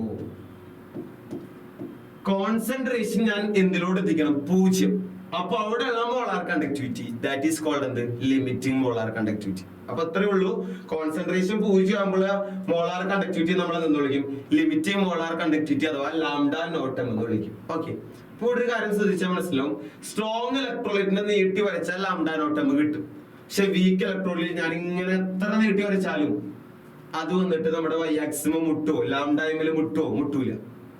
അപ്പോൾ മനസ്സിലാവുന്ന കാര്യം എന്താ, വീക്ക് ഇലക്ട്രോലൈറ്റിന്റെ ലിമിറ്റിംഗ് മോളാർ കണ്ടക്ടിവിറ്റി ഗ്രാഫ് വഴി കണ്ടുപിടിക്കാൻ പറ്റൂല. അപ്പോഴാണ് ഒരു ലോ വന്നത്. ആ ലോ ഞാൻ അടുത്തത് പഠിക്കാനുള്ളത്. ചോദ്യം നോക്കി, state Kohlrausch's law of independent migration of ion. State any one of its application. അപ്പൊ നമുക്ക് നോക്കാം എന്താണ് കോൾറാഷസ് ലോ. അപ്പൊ കോൾറാഷസ് ലോ കൊണ്ടുവന്ന എന്തിനാണെന്നറിയോ, ലിമിറ്റിംഗ് മോളാർ കണ്ടക്ടിവിറ്റി കണ്ടുപിടിക്കാനാണ്. എന്താ കണ്ടുപിടിക്കാനാ, ലിമിറ്റിംഗ് മോളാർ കണ്ടക്ടിവിറ്റി. അത് സ്ട്രോങ് ആയിക്കോട്ടെ വീക്ക് ആയിക്കോട്ടെ ആരുടെയും ലിമിറ്റിംഗ് മോളാർ കണ്ടക്ടിവിറ്റി അഥവാ ലാംഡ നോട്ട് എം നമുക്ക് എന്ത് ഉപയോഗിച്ച് കണ്ടുപിടിക്കാം, കോൾറാഷസ് ലോ പ്രകാരം കണ്ടുപിടിക്കാം. അപ്പൊ ആദ്യം ലോ പറയുന്നില്ല, ഞാൻ ജസ്റ്റ് എന്താണെന്ന് പറയും. ഇപ്പൊ എനിക്ക് എന്തെയാണെന്ന് വിചാരിക്കും, KCl അല്ലേ, KCl ലിമിറ്റിംഗ് മോളാർ കണ്ടക്ടിവിറ്റി കണ്ടുപിടിക്കണമെന്ന് വിചാരിക്കും. അപ്പൊ കോൾറാഷസ് പറഞ്ഞത് limiting molar conductivity of KCl എന്ന് പറഞ്ഞു കഴിഞ്ഞാൽ ഇങ്ങനെ എഴുതാം, lambda naught M of KCl എന്ന് വെച്ച് കഴിഞ്ഞാൽ KCl ഏതൊക്കെ അയോൺസ് ആയി മാറും നോക്കാം. KCl ഏതൊക്കെയായി മാറാം, K പ്ലസും plus Cl minus. K plus plus എന്നാണ് Cl മൈനസ് ആയി മാറാം. ഓക്കെ. അപ്പൊ കോൾറാഷസ് ലോ പറയുന്നത് ഇതിലുള്ള കാറ്റയോണെയും ആനയോണെയും കൂട്ടാനാ. പോസിറ്റീവ് ചാർജുകളെയും നെഗറ്റീവ് ചാർജുകളെയും കൂട്ടുക. അപ്പൊ എന്തായിരിക്കും, lambda naught M is equal to limiting molar conductivity of K plus plus limiting molar conductivity of എന്താ, Cl minus. That is called Kohlrausch's law. ഇത്രേ ഉള്ളൂ. അപ്പൊ എന്താ കോൾറാഷസ് ലോ എന്ന് പറഞ്ഞാല്, limiting molar conductivity of an electrolyte can be represented as the sum of individual contribution of cation and anion. അതിലുള്ള കാറ്റയോണിനെയും ആനിയോണിനെയും എന്ത് ചെയ്യാൻ പറഞ്ഞു, സം ചെയ്യാൻ പറഞ്ഞു. കണ്ടില്ലേ, it says that limiting molar conductivity of an electrolyte is the sum of individual contribution of cation and anion of the electrolyte. അതിലുള്ള കാറ്റയോണിനെയും ആനിയോണിനെയും സം ചെയ്യാം. then അതിന്റെ ആപ്ലിക്കേഷൻ എന്ന് വെച്ചാൽ എന്താ, ഇത് ഉപയോഗിച്ച് നമുക്ക് എന്ത് ചെയ്യാം, നേരത്തെ വീക്ക് ഇലക്ട്രോലൈറ്റിന്റെ ലിമിറ്റിംഗ് മോളാർ കണ്ടക്ടിവിറ്റി കണ്ടുപിടിച്ചിട്ടില്ലല്ലോ, ആ വീക്ക് ഇലക്ട്രോലൈറ്റിന്റെ limiting molar conductivity Kohlrausch's law പ്രകാരം എന്ത് ചെയ്യാം, കണ്ടുപിടിക്കാം. അപ്പൊ അതാണ് അതിന്റെ ആപ്ലിക്കേഷൻ നോക്കി, it is used to calculate the limiting molar conductivity of any electrolyte. നമ്മുടെ കയ്യിലുള്ള ഏത് ഇലക്ട്രോലൈറ്റിന്റെയും ലിമിറ്റിംഗ് മോളാർ കണ്ടക്ടിവിറ്റി എന്ത് ചെയ്യാൻ പറ്റും, കോൾറാഷസ് ലോ പ്രകാരം കണ്ടുപിടിക്കാം. എന്ത് ചെയ്താൽ മതി, അതിലുള്ള ആനയോണെയും കാറ്റയോണും എന്ത് ചെയ്താൽ മതി, സം ചെയ്താൽ മതി. ഓക്കെ. then അടുത്ത ക്വസ്റ്റ്യൻ നോക്കാം. അടുത്ത ക്വസ്റ്റ്യൻ നോക്കി, state Faraday's law of electrolysis. State എന്താണ്, ഫാരഡേസ് ലോ ഓഫ് ഇലക്ട്രോളിസിസ്. അപ്പൊ അതിന് മുന്നേ ഒരു ചോദ്യം ഉണ്ട്, അതും കൂടി ഒന്ന് നോക്കാം. ലിമിറ്റിംഗ് ഇത് നമ്മുടെ കോൾറാഷസ് ലോ ഇല്ലേ, ആ കോൾറാഷസ് ലോയുടെ ഒരു ആപ്ലിക്കേഷൻ ലെവൽ പ്രോബ്ലം. ഓക്കെ, അപ്പൊ ചോദ്യം നോക്കി. Limiting molar conductivity of NaCl, HCl and NaAC are given. എത്രയാ? 126.4, 425.9, 91.0. Siemens centimetre square mole inverse unit കൊടുത്തിട്ടുണ്ട് respectively. Calculate its lambda naught M for HAC. HACയുടെ എന്ത് ചെയ്യണം? ലിമിറ്റിംഗ് മോളാർ കണ്ടക്ടിവിറ്റി കണ്ടുപിടിക്കണം. അപ്പൊ ഇവിടെ നോക്കുക, എനിക്ക് HACയുടെ ആണ് കണ്ടുപിടിക്കേണ്ടത്. അപ്പൊ HAC അല്ലെ, HAC ഏതൊക്കെ അയോൺസ് ആയി മാറും എന്നുള്ളത് നോക്കാം. HAC ആണല്ലേ, HAC ഏതൊക്കെ അയോൺസ് ആയി മാറാം? H ഉണ്ട്, H എന്ന് വെച്ചാൽ എന്തായിരിക്കും? H പ്ലസും പ്ലസ് AC എന്ന് വെച്ചാൽ എന്തായിരിക്കും? AC മൈനസും ആയിരിക്കും അല്ലെ. H പ്ലസ് പ്ലസ് എന്നാണ്, AC മൈനസ് ആണ്. അപ്പൊ നമുക്ക് ഇവിടെ ആരൊക്കെ തന്നിട്ടുണ്ട്? NaCl തന്നിട്ടുണ്ട്, HCl തന്നിട്ടുണ്ട്, NaAC തന്നിട്ടുണ്ട് അല്ലെ. അപ്പൊ ഞാൻ എന്ത് ചെയ്യാൻ പോവാണ്? ഇയാളുടെ limiting molar conductivity lambda naught M of HAC കണ്ടുപിടിക്കാൻ പോവാണ്. അപ്പൊ ആദ്യം H പ്ലസിന് വേണം അല്ലെ. H പ്ലസിന് എവിടുന്ന് കിട്ടും? HCl ൽ നിന്ന് H പ്ലസിന് കിട്ടൂലേ. അപ്പൊ ഞാൻ എന്ത് ചെയ്തു? Limiting molar conductivity of HCl plus അടുത്ത ഏതാണ്? AC മൈനസ് അല്ലേ. AC മൈനസ് ഏതിന്ന് കിട്ടും? NaAC ൽ എന്തുണ്ട്? Na പ്ലസും AC മൈനസും ആയിരിക്കൂലേ. അപ്പൊ എനിക്ക് എന്ത് ചെയ്യും? ലിമിറ്റിംഗ് മോളാർ കണ്ടക്ടിവിറ്റി ഓഫ് എന്ന് ചെയ്യാൻ മതി, NaAC. കാരണം എന്താ? അതിൽ AC ഉണ്ട്. അപ്പൊ നിങ്ങൾ ശ്രദ്ധിക്കേണ്ട കാര്യം ഇത്രയേ ഉള്ളൂ. ഇവിടെ എനിക്ക് H പ്ലസ് മതി, പക്ഷെ അവിടെ ആര് കൂടുതലാ? അപ്പൊ Cl മൈനസ് കൂടുതലാ. അതുപോലെ ഇവിടെ എനിക്ക് AC മതി, അപ്പൊ ആര് കൂടുതലാ? അവിടെ Na. അപ്പൊ ടോട്ടൽ ആരാണ് അധികമായിട്ട് വന്നിട്ടുള്ളത്? NaCl ആണല്ലേ. ആ അധികമായിട്ട് വന്ന ആൾ എന്ത് ചെയ്യുക? അതിൽ നിന്ന് കുറയ്ക്കുക. അപ്പൊ minus limiting molar conductivity of എന്തായിരിക്കും ഇവിടെ? NaCl. NaCl അധികമായിട്ട് വന്നിട്ടുള്ളത്. അപ്പൊ ഇങ്ങനെയാണ് ഇക്വേഷൻ കണ്ടുപിടിക്കുക. ആദ്യം തന്ന ആളെ അയോൺസ് ആക്കി മാറ്റുക, പോസിറ്റീവ് നെഗറ്റീവ് ആക്കി എഴുതുക. എന്നിട്ട് H പ്ലസ് അല്ലെങ്കിൽ പോസിറ്റീവിനെ ഏതിന്ന് കിട്ടും നോക്കുക, ആളെ ആദ്യം എടുത്ത് എഴുതുക. പ്ലസ് നെഗറ്റീവ് ആയ ആനോണെ എവിടുന്ന് കിട്ടും നോക്കുക, ആളെടുത്ത് എഴുതുക. ദെൻ കൂടുതലായിട്ട് ആരാണോ വന്നിട്ടുള്ളത്, ആ കൂടുതലായിട്ട് വന്നിട്ടുള്ള ആൾ എന്ത് ചെയ്യുക? അതിൽ നിന്ന് മൈനസ് ചെയ്യുക. എല്ലാ വാല്യൂസും നമ്മുടെ കയ്യിലുണ്ട്. HCl ന്റെ വാല്യൂ എത്രയാണ് വന്നിട്ടുണ്ട്? 425.9. അതെടുത്ത് സബ്സ്റ്റിറ്റ്യൂട്ട് ചെയ്യുക. അതുപോലെ NaCയുടെ വാല്യൂ എത്രയാണ് വന്നിട്ടുണ്ട് നോക്കി. NaACയുടെ തന്നിരിക്കുന്നത് എത്രയാണ് നോക്ക്, 91.0 മൈനസ് NaCl എത്രയാണ് ഉള്ളത്? 126.4. എല്ലാം നമ്മൾ സബ്സ്റ്റിറ്റ്യൂട്ട് ചെയ്യുക. അപ്പൊ നമുക്ക് കിട്ടുന്ന ആൻസർ എത്രയായിരിക്കും? ഇത് മൊത്തം കൂട്ടിയിട്ട് അതിന് 126.4 കുറയ്ക്കുക. NaACയുടെയും HClന്റെയും കൂട്ടുക, എന്നിട്ട് അതിൽ നിന്ന് 126.4 കുറച്ച് കഴിഞ്ഞാൽ നമുക്ക് ആൻസർ കിട്ടുന്നത് എത്രയായിരിക്കും? 390.5 siemens centimetre square mole inverse കിട്ടും. ഓക്കെ, അപ്പൊ നിങ്ങൾക്ക് എളുപ്പത്തിൽ ചെയ്യാവുന്നുള്ളൂ. പ്രോബ്ലംസ് ഒക്കെ ഒന്ന് കൃത്യമായിട്ട് എന്ത് ചെയ്യണം? ചെയ്ത് നോക്കണം കേട്ടോ. ദെൻ അടുത്തതിലോട്ട് പോവാണ് ഞാനായിട്ട്. State Faraday's law of electrolysis. Okay, അപ്പൊ നമ്മൾ എന്ത് ചെയ്തു? ഗാൽവാനിക് സെല്ല് കഴിഞ്ഞു, ഇലക്ട്രോലിറ്റിക് സെല്ലോട്ട് വരിക. ഇലക്ട്രോലിറ്റിക് സെൽ എന്ന് വെച്ച് കഴിഞ്ഞാൽ എന്താ? ഇലക്ട്രിക്കൽ എനർജിയിൽ നിന്ന് കെമിക്കൽ എനർജി ആക്കി മാറ്റുന്നു. ഓക്കെ, ഇലക്ട്രിക്കൽ എനർജിയിൽ നിന്ന് എന്താക്കി മാറ്റും? കെമിക്കൽ എനർജി ആക്കി മാറ്റും. അപ്പൊ അതിലുള്ള ഫസ്റ്റ് ലോ ആണ് ഇത്, Faraday's first law of electrolysis. അപ്പൊ എപ്പോഴും ആലോചിക്കുക, ഇലക്ട്രോലിറ്റിക് സെല്ല് ഞാൻ ഇവിടെ നിന്ന് വരച്ചു കാണിച്ചു തരാം. ഇപ്പൊ എന്റെ കയ്യില് ഒരു ബീക്കർ ഉണ്ടാവും, അതിൽ 2 ഇലക്ട്രോഡ് ഉണ്ടാവും. എന്നിട്ട് ഈ 2 ഇലക്ട്രോഡ്, ഇത് ഇലക്ട്രോലിറ്റിക് സെല്ലാണ്. അപ്പൊ ഒരു സെല്ല് ഉണ്ടാവും, ഇലക്ട്രിസിറ്റി ഇതിലോട്ട് കൊടുക്കണ്ടേ. അപ്പൊ ഒരു സെല്ല് വെക്കും, ദെൻ ഇതിലോട്ട് ഞാൻ എന്ത് ചെയ്യും? ഒരു ഇലക്ട്രോലൈറ്റ് ഇറക്കി വെക്കും. അപ്പൊ എനിക്ക് ഇഷ്ടമുള്ള ഇറക്കി വെക്കാം, NaCl കോപ്പർ സൾഫേറ്റ് ഏത് വേണേ ഇറക്കി വെക്കാം. അങ്ങനെ ഇലക്ട്രിസിറ്റി ഇതിലോട്ട് കൊടുക്കുമ്പോ ഇവിടെ എന്ത് പറ്റുമെന്നറിയോ? ഇവിടെ നമ്മുടെ ഒരാള് ആനോഡ് ആയിരിക്കും, ഒരാൾ എന്തായിരിക്കും? കാഥോഡ് ആയിരിക്കും അല്ലെ. ഇതിലോട്ട് ഇലക്ട്രിസിറ്റി കൊടുക്കുന്ന സമയത്ത് ഈ ആനോഡിലോട്ടും കാഥോഡിലോട്ടും എന്ത് ചെയ്യും? ചില സബ്സ്റ്റൻസ് ഒന്ന് എന്ത് ചെയ്യും? നമ്മുടെ സബ്സ്റ്റൻസ് ഒന്ന് ഡെപ്പോസിറ്റ് ആവും. ചില ആൾക്കാരൊന്നും എന്ത് ചെയ്യും? ആനോഡിലും കാഥോഡിലും എന്താവും? ഡെപ്പോസിറ്റ് ആവും. ഓക്കെ, അപ്പൊ നിങ്ങൾ വിചാരിക്കും എനിക്ക് കൂടുതൽ ആൾക്കാർ ആനോഡിലോട്ടും കാഥോഡിലോട്ടും വരണമെന്ന് വിചാരിക്കും. അപ്പൊ നമ്മൾ എന്താ ചെയ്യാ? കൂടുതൽ ഇലക്ട്രിസിറ്റി കൊടുത്താൽ മതി. അപ്പൊ കൂടുതൽ ഇലക്ട്രിസിറ്റി കൊടുത്തു കഴിഞ്ഞാൽ കൂടുതൽ ആനോഡിലും കാഥോഡിലും എന്ത് ചെയ്യും? സബ്സ്റ്റൻസ് ഒന്ന് ഡെപ്പോസിറ്റ് ആവും. അപ്പൊ ഫാരഡേ പറഞ്ഞ കാര്യം ഇത്രയേ ഉള്ളൂ. നിങ്ങൾക്ക് കൂടുതൽ എമൗണ്ടിൽ സബ്സ്റ്റൻസ് ഡെപ്പോസിറ്റ് ആവണമെങ്കിൽ കൂടുതൽ എമൗണ്ടിൽ ആനോഡിലോട്ടും കാഥോഡിലോട്ടും ആൾക്കാർ വരണമെങ്കിൽ നിങ്ങൾ എന്ത് ചെയ്താൽ മതിയടാ, കൂടുതൽ ഇലക്ട്രിസിറ്റി കൊടുത്താൽ മതി എന്നാണ് ആര് പറഞ്ഞത്? ഫാരഡേ പറഞ്ഞത്. അപ്പൊ അതിനൊന്ന് ലോ ആക്കി പറഞ്ഞിരിക്കുന്നു. ഫാരഡേ പറഞ്ഞപ്പോ വലിയ സംഭവമായിരുന്നു മാത്രം, വലിയ ഐഡിയ ചിന്തിക്കേണ്ട കാര്യമൊന്നുമില്ല. കൂടുതൽ ഇലക്ട്രിസിറ്റി കൊടുത്താൽ കൂടുതൽ ആൾക്കാരെ കിട്ടും, കുറവ് ഇലക്ട്രിസിറ്റി കൊടുത്താൽ കുറവ് ആൾക്കാരെ കിട്ടുള്ളൂ. ഓക്കെ, ഇപ്പൊ നോക്കി ഇവിടെ പറയുന്നു, it States that amount of substance deposited or liberated. നമ്മുടെ ഈ ഇലക്ട്രോഡ് നമുക്ക് സബ്സ്റ്റൻസ് എന്ത് ചെയ്യും, വന്ന് ഡെപ്പോസിറ്റ് ആവും, അല്ലെങ്കിൽ എന്ത് ചെയ്യും, അത് വന്ന് വിട്ടുപോകും, ലിബറേറ്റ് ചെയ്തു പോകും. ഡെപ്പോസിറ്റ് ചെയ്തായിക്കോട്ടെ ലിബറേറ്റഡ് ആയതായിക്കോട്ടെ, അതെന്താവും, it is directly proportional to the quantity of electricity flowing through the electrolyte. ഇതിലൂടെ കൊടുക്കുന്ന ഇലക്ട്രിസിറ്റിക്ക് ഡയറക്ട്ലി പ്രൊപ്പോർഷണൽ എന്ന് വെച്ച് കഴിഞ്ഞാൽ, ഞാൻ കൂടുതൽ ഇലക്ട്രിസിറ്റി കൊടുത്താൽ കൂടുതൽ ഡെപ്പോസിഷനും ലിബറേഷനും നടക്കാനുള്ള സാധ്യത ഉണ്ട്. അതാണ് ഡയറക്ട്ലി പ്രൊപ്പോർഷണൽ അല്ലേ. ഒരാൾ കൂട്ടിയാൽ മറ്റാളും കൂടും. ഇലക്ട്രിസിറ്റി കൂട്ടിയാൽ സബ്സ്റ്റൻസിന്റെ എന്ത് ചെയ്യും, അളവും കൂടും, ഡെപ്പോസിറ്റ് ആവുന്നു, ലിബറേറ്റ് ആവുന്നു. അപ്പൊ നമുക്ക് എങ്ങനെ അത് മാത്തമാറ്റിക്കൽ എഴുതാന്ന് നോക്കിക്കോട്ടെ. എമൗണ്ട് ഓഫ് സബ്സ്റ്റൻസ് നമ്മൾ എം എന്നാ കൊടുക്കുക, ഈസ് ഡയറക്ട്ലി പ്രൊപ്പോർഷണൽ. നമ്മൾ ഇങ്ങനെ കാണിക്കില്ല, ഡയറക്ട്ലി പ്രൊപ്പോർഷണൽ. അപ്പൊ നോക്കി, amount of substance is directly proportional to, എന്തിനാ directly proportional? Quantity of electricity അല്ലേ. ക്വാണ്ടിറ്റി ഓഫ് ഇലക്ട്രിസിറ്റി നമ്മൾ ക്യൂ എന്നാ കൊടുക്കുക. അപ്പൊ ഇക്വേഷൻ എങ്ങനെ മാറും? therefore ഇക്വേഷൻ എങ്ങനെയാ? m proportional to q. m proportional to എന്താണ്? q എന്ന് വെച്ച് കഴിഞ്ഞാൽ മാസ് ഓഫ് സബ്സ്റ്റൻസ് അല്ലെ amount of substance is directly proportional to the q. എന്ന് വെച്ചാൽ ക്വാണ്ടിറ്റി ഓഫ് ഇലക്ട്രിസിറ്റി കൂട്ടിയാൽ മാസ് ഓഫ് സബ്സ്റ്റൻസും കൂടും, മാസ് ഓഫ് അതുപോലെ ക്വാണ്ടിറ്റി ഓഫ് ഇലക്ട്രിസിറ്റി കുറച്ചാൽ മാസ് ഓഫ് സബ്സ്റ്റൻസ് കുറയും. m proportional to q.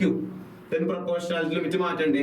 Proportionality limit മാറ്റി ഞാൻ ഈക്വൽ ടു എന്ന് ഇടും. അപ്പൊ m is equal to zq എന്നായി മാറും. m is equal to എന്താണ്?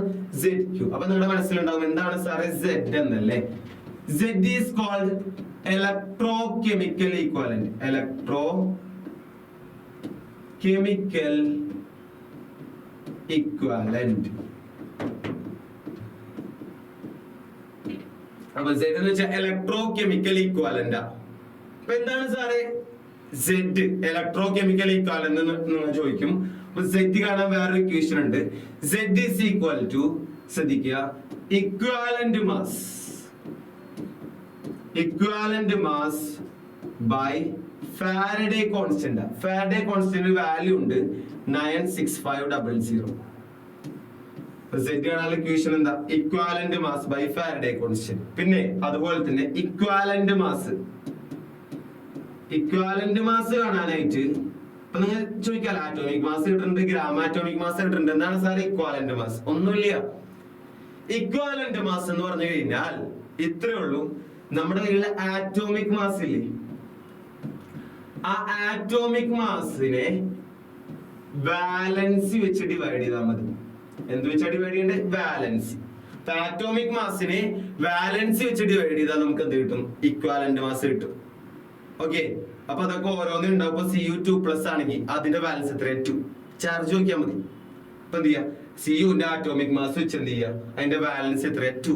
ഇപ്പൊ Cuന്റേത് ഇപ്പൊ നിങ്ങൾ വിചാരിക്കും Cuന്റേത് 64 വിചാരിക്കും ആറ്റോമിക് മാസേ. ചാർജ് ഇതിന്റെ Cu2+ ആണെന്ന് വിചാരിക്കും. അപ്പൊ ഇതിന്റെ ഇക്വാലന്റ് മാസ് ഞാനിപ്പോ ഇതിന്റെ ഇക്വാലന്റ് മാസ് എന്തായിരിക്കും? ആറ്റോമിക് മാസ് എത്ര? 64 ബൈ ബാലൻസ് എന്ന് വെച്ചാൽ ചാർജ്. ഇതിന്റെ ചാർജ് എത്ര? 2. ഇതിന്റെ ഇക്വാലന്റ് മാസ് എത്രയായിരിക്കും? 32. ഓക്കെ, അപ്പൊ എന്ത് ചെയ്യാ? ആറ്റോമിക് മാസ് ബൈ ബാലൻസ് ചെയ്താൽ എന്ത് കിട്ടും? ഇക്വാലന്റ് മാസ് കിട്ടും. ആ equivalent mass by Faraday constant ചെയ്താൽ എന്ത് കിട്ടും? ഇലക്ട്രോകെമിക്കൽ ഇക്വാലന്റ് ആയ Z കിട്ടും. ദെൻ ഇവിടെ ഒരു കാര്യം കൂടി പഠിക്കാനുണ്ട്. Q എന്ന് വെച്ചാൽ ചാർജ് ആണല്ലേ. ചാർജ് കാണാൻ Q കാണാൻ ഒരു ഇക്വേഷൻ ഉണ്ട്, IT എന്നാണ് ഇക്വേഷൻ, IT. ദെൻ അപ്പൊ നമ്മുടെ മാസ് ഓഫ് സബ്സ്റ്റൻസ് M ന്റെ equation M is equal to Z. Q ന് വരുന്ന കൊടുക്കാം IT. അപ്പൊ M is equal to Z. Very very important equation. ഈ ഇക്വേഷൻ ആണ് നമുക്ക് പ്രോബ്ലത്തിലോട്ടൊക്കെ ആവശ്യം. M is equal to എന്നാണ് Z എന്ന് പറയുന്നത് വെരി വെരി ഇമ്പോർട്ടന്റ് ആയ ഒരു ഇക്വേഷൻ ആണ്. ഇതാണ് നമുക്ക് പ്രോബ്ലത്തിലോട്ടൊക്കെ ആവശ്യം വരിക. അപ്പൊ ഇതിൽ ആലോചിക്കാം, M എന്ന് വെച്ച് കഴിഞ്ഞാൽ മാസ് ഓഫ് സബ്സ്റ്റൻസ്, Z എന്ന് വെച്ച് കഴിഞ്ഞാൽ ഇലക്ട്രോകെമിക്കൽ ഈക്വാലന്റ്, I എന്ന് വെച്ചാൽ കറന്റ് ഇൻ ആംബിയർ കേട്ടോ. I എന്ന് വെച്ച് കഴിഞ്ഞാൽ കറന്റ് ഇൻ ആംബിയർ ആണ്. അതുപോലെ T എന്ന് വെച്ച് കഴിഞ്ഞാൽ time in seconds. Okay, then നേരെ നമുക്കൊരു ചോദ്യത്തിലോട്ട് പോകാം. ചോദിച്ചു നോക്കി, A solution of copper sulphate CuSO4 is electrolyzed for 20 minutes with a current of 1.5 ampere. What is the mass of copper deposited at cathode?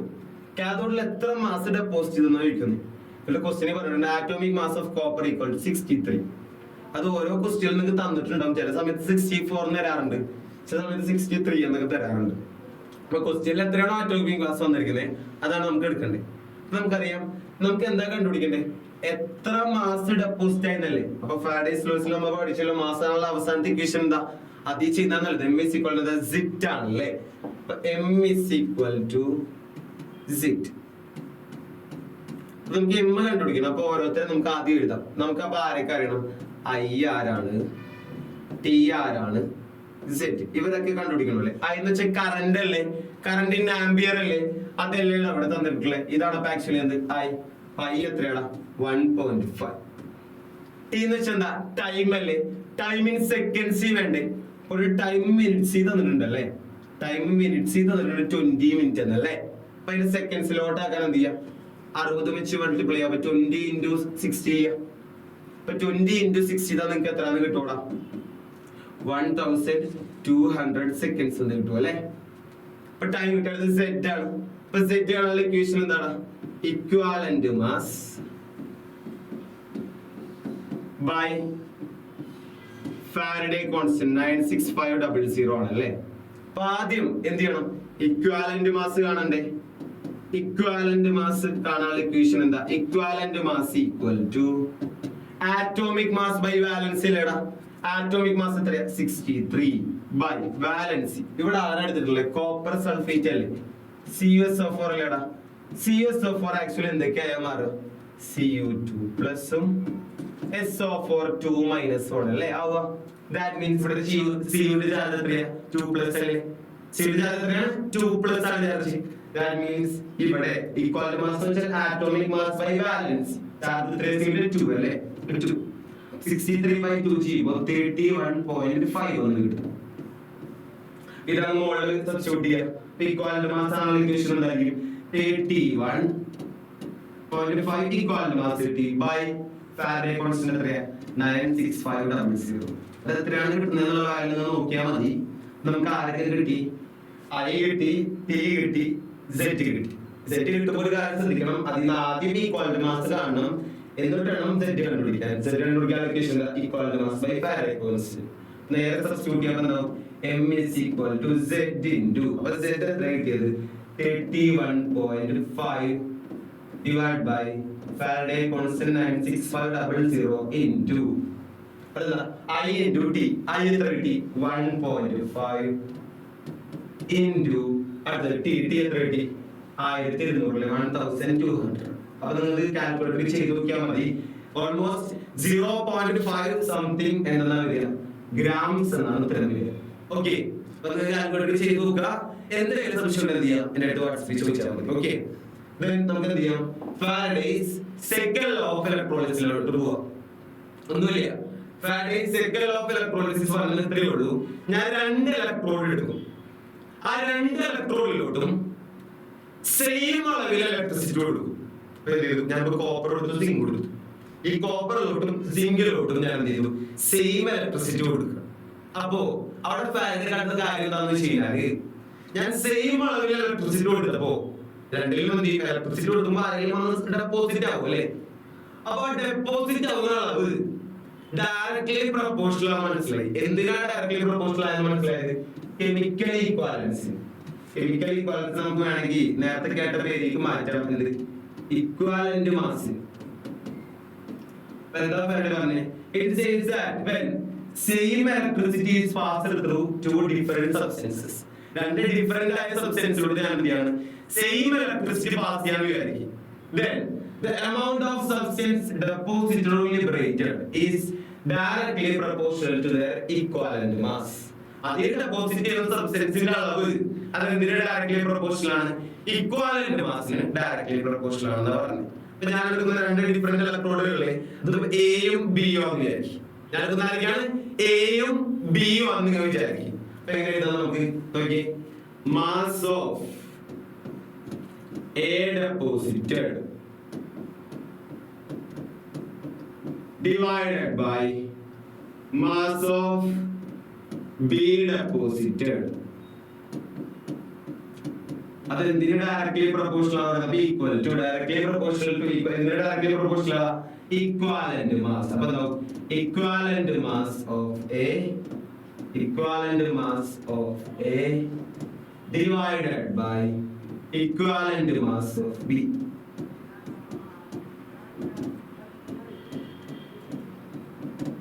Equivalent mass of B. ഈ equation very important ആണ്. ചില എക്സാമിന് ഇതിന്റെ problems വരാറുണ്ട്. നമ്മുടെ equation നിങ്ങൾക്ക് ഇപ്പോ എഴുതിയ സ്റ്റേറ്റ്മെന്റ് കിട്ടിയില്ലെങ്കിലും അറ്റ്ലീസ്റ്റ് എന്ത് ചെയ്യണം, ഇക്വേഷൻ എഴുതി വെക്കാൻ പറ്റണം. Mass of A deposited divide by mass of B deposited equal to equivalent mass of A divide by എന്താണ് equivalent mass of B. Okay, അടുത്തത് നോക്കാം. അടുത്ത നമ്മൾ ബാറ്ററീസിലോട്ടാ പോകുന്നത്. അപ്പൊ നമുക്കറിയാം ഈ ഇലക്ട്രോ കെമിസ്ട്രി കൊണ്ടുണ്ടായ മെയിൻ ഉപകാരം എന്ന് വെച്ച് കഴിഞ്ഞാൽ ബാറ്ററീസ് ഉണ്ടാക്കാൻ പറ്റിയെന്ന. നമ്മുടെ വാച്ചിൽ കിടക്കുന്ന ബാറ്ററി, നമ്മുടെ ഫോണിൽ കിടക്കുന്ന ബാറ്ററി, അതൊക്കെ ആക്ച്വലി എന്തിനാ ഉണ്ടാക്കിയത്? നമ്മുടെ ഇലക്ട്രോ കെമിസ്ട്രി വഴിയാണ് ഉണ്ടാക്കിയത്. അപ്പൊ ആക്ച്വലി രണ്ട് ടൈപ്പ് ബാറ്ററീസ് ഉണ്ടല്ലേ. നമ്മൾ ചിന്തിച്ചു നോക്കി, നമ്മുടെ ക്ലോക്കിലൊക്കെ ഇടുന്ന ബാറ്ററി അല്ലെ, 10 രൂപക്കും 12 രൂപക്കൊക്കെ മേടിക്കാൻ പറ്റുന്ന ബാറ്ററി, അതിന്റെ പ്രത്യേകത എന്താ? നമ്മൾ കുറച്ച് സമയം ഉപയോഗിക്കും, അതിന്റെ ചാർജ് കഴിഞ്ഞാൽ പിന്നെ നമ്മൾ കുത്തിവെക്കാറുണ്ടോ? ഇല്ല അല്ലെ, അത് നമ്മൾ എടുത്ത് കളയും. പക്ഷേ ചില ബാറ്ററീസ്, നമ്മുടെ ഫോണിലൊക്കെ ബാറ്ററീസ് എങ്ങനെയാ? ചാർജ് കഴിഞ്ഞാൽ നമ്മൾ എടുത്ത് കളയാറുണ്ടോ? ഇല്ല അല്ലെ. ചാർജ് കഴിഞ്ഞാൽ നമ്മൾ എന്ത് ചെയ്യും? അത് പിന്നെയും കുത്തിവെച്ച് റീചാർജ് ചെയ്യും അല്ലെ. അപ്പൊ ആക്ച്വലി ബാറ്ററീസ് എന്ന് പറഞ്ഞാൽ രണ്ട് ടൈപ്പാണ്. രണ്ട് ടൈപ്പാണ്. പ്രൈമറി സെൽസ് അഥവാ പ്രൈമറി ബാറ്ററീസും അതുപോലെ സെക്കൻഡറി സെൽസ് അഥവാ സെക്കൻഡറി ബാറ്ററീസും. പ്രൈമറി ബാറ്ററീസിന്റെ പ്രത്യേകത അവരെ റീചാർജ് ചെയ്യാനോ റീയൂസ് ചെയ്യാനോ പറ്റൂല. എന്താണ്? cannot be recharged or reused. ആ സമയത്ത് സെക്കൻഡറി ബാറ്ററീസ് ആണെങ്കിൽ അവരെ റീചാർജ് ചെയ്യാനും റീയൂസ് ചെയ്യാനും പറ്റും. ഓക്കെ, അടുത്തൊരു വ്യത്യാസം എന്ന് വെച്ച് കഴിഞ്ഞാൽ പ്രൈമറി ബാറ്ററിയിൽ റീചാർജ് ചെയ്യാനും റീയൂസ് ചെയ്യാനും പറ്റാത്തത് the cell reaction cannot be reversed. അവിടുത്തെ റിയാക്ഷൻ എന്ന് വെച്ചാൽ എന്താ?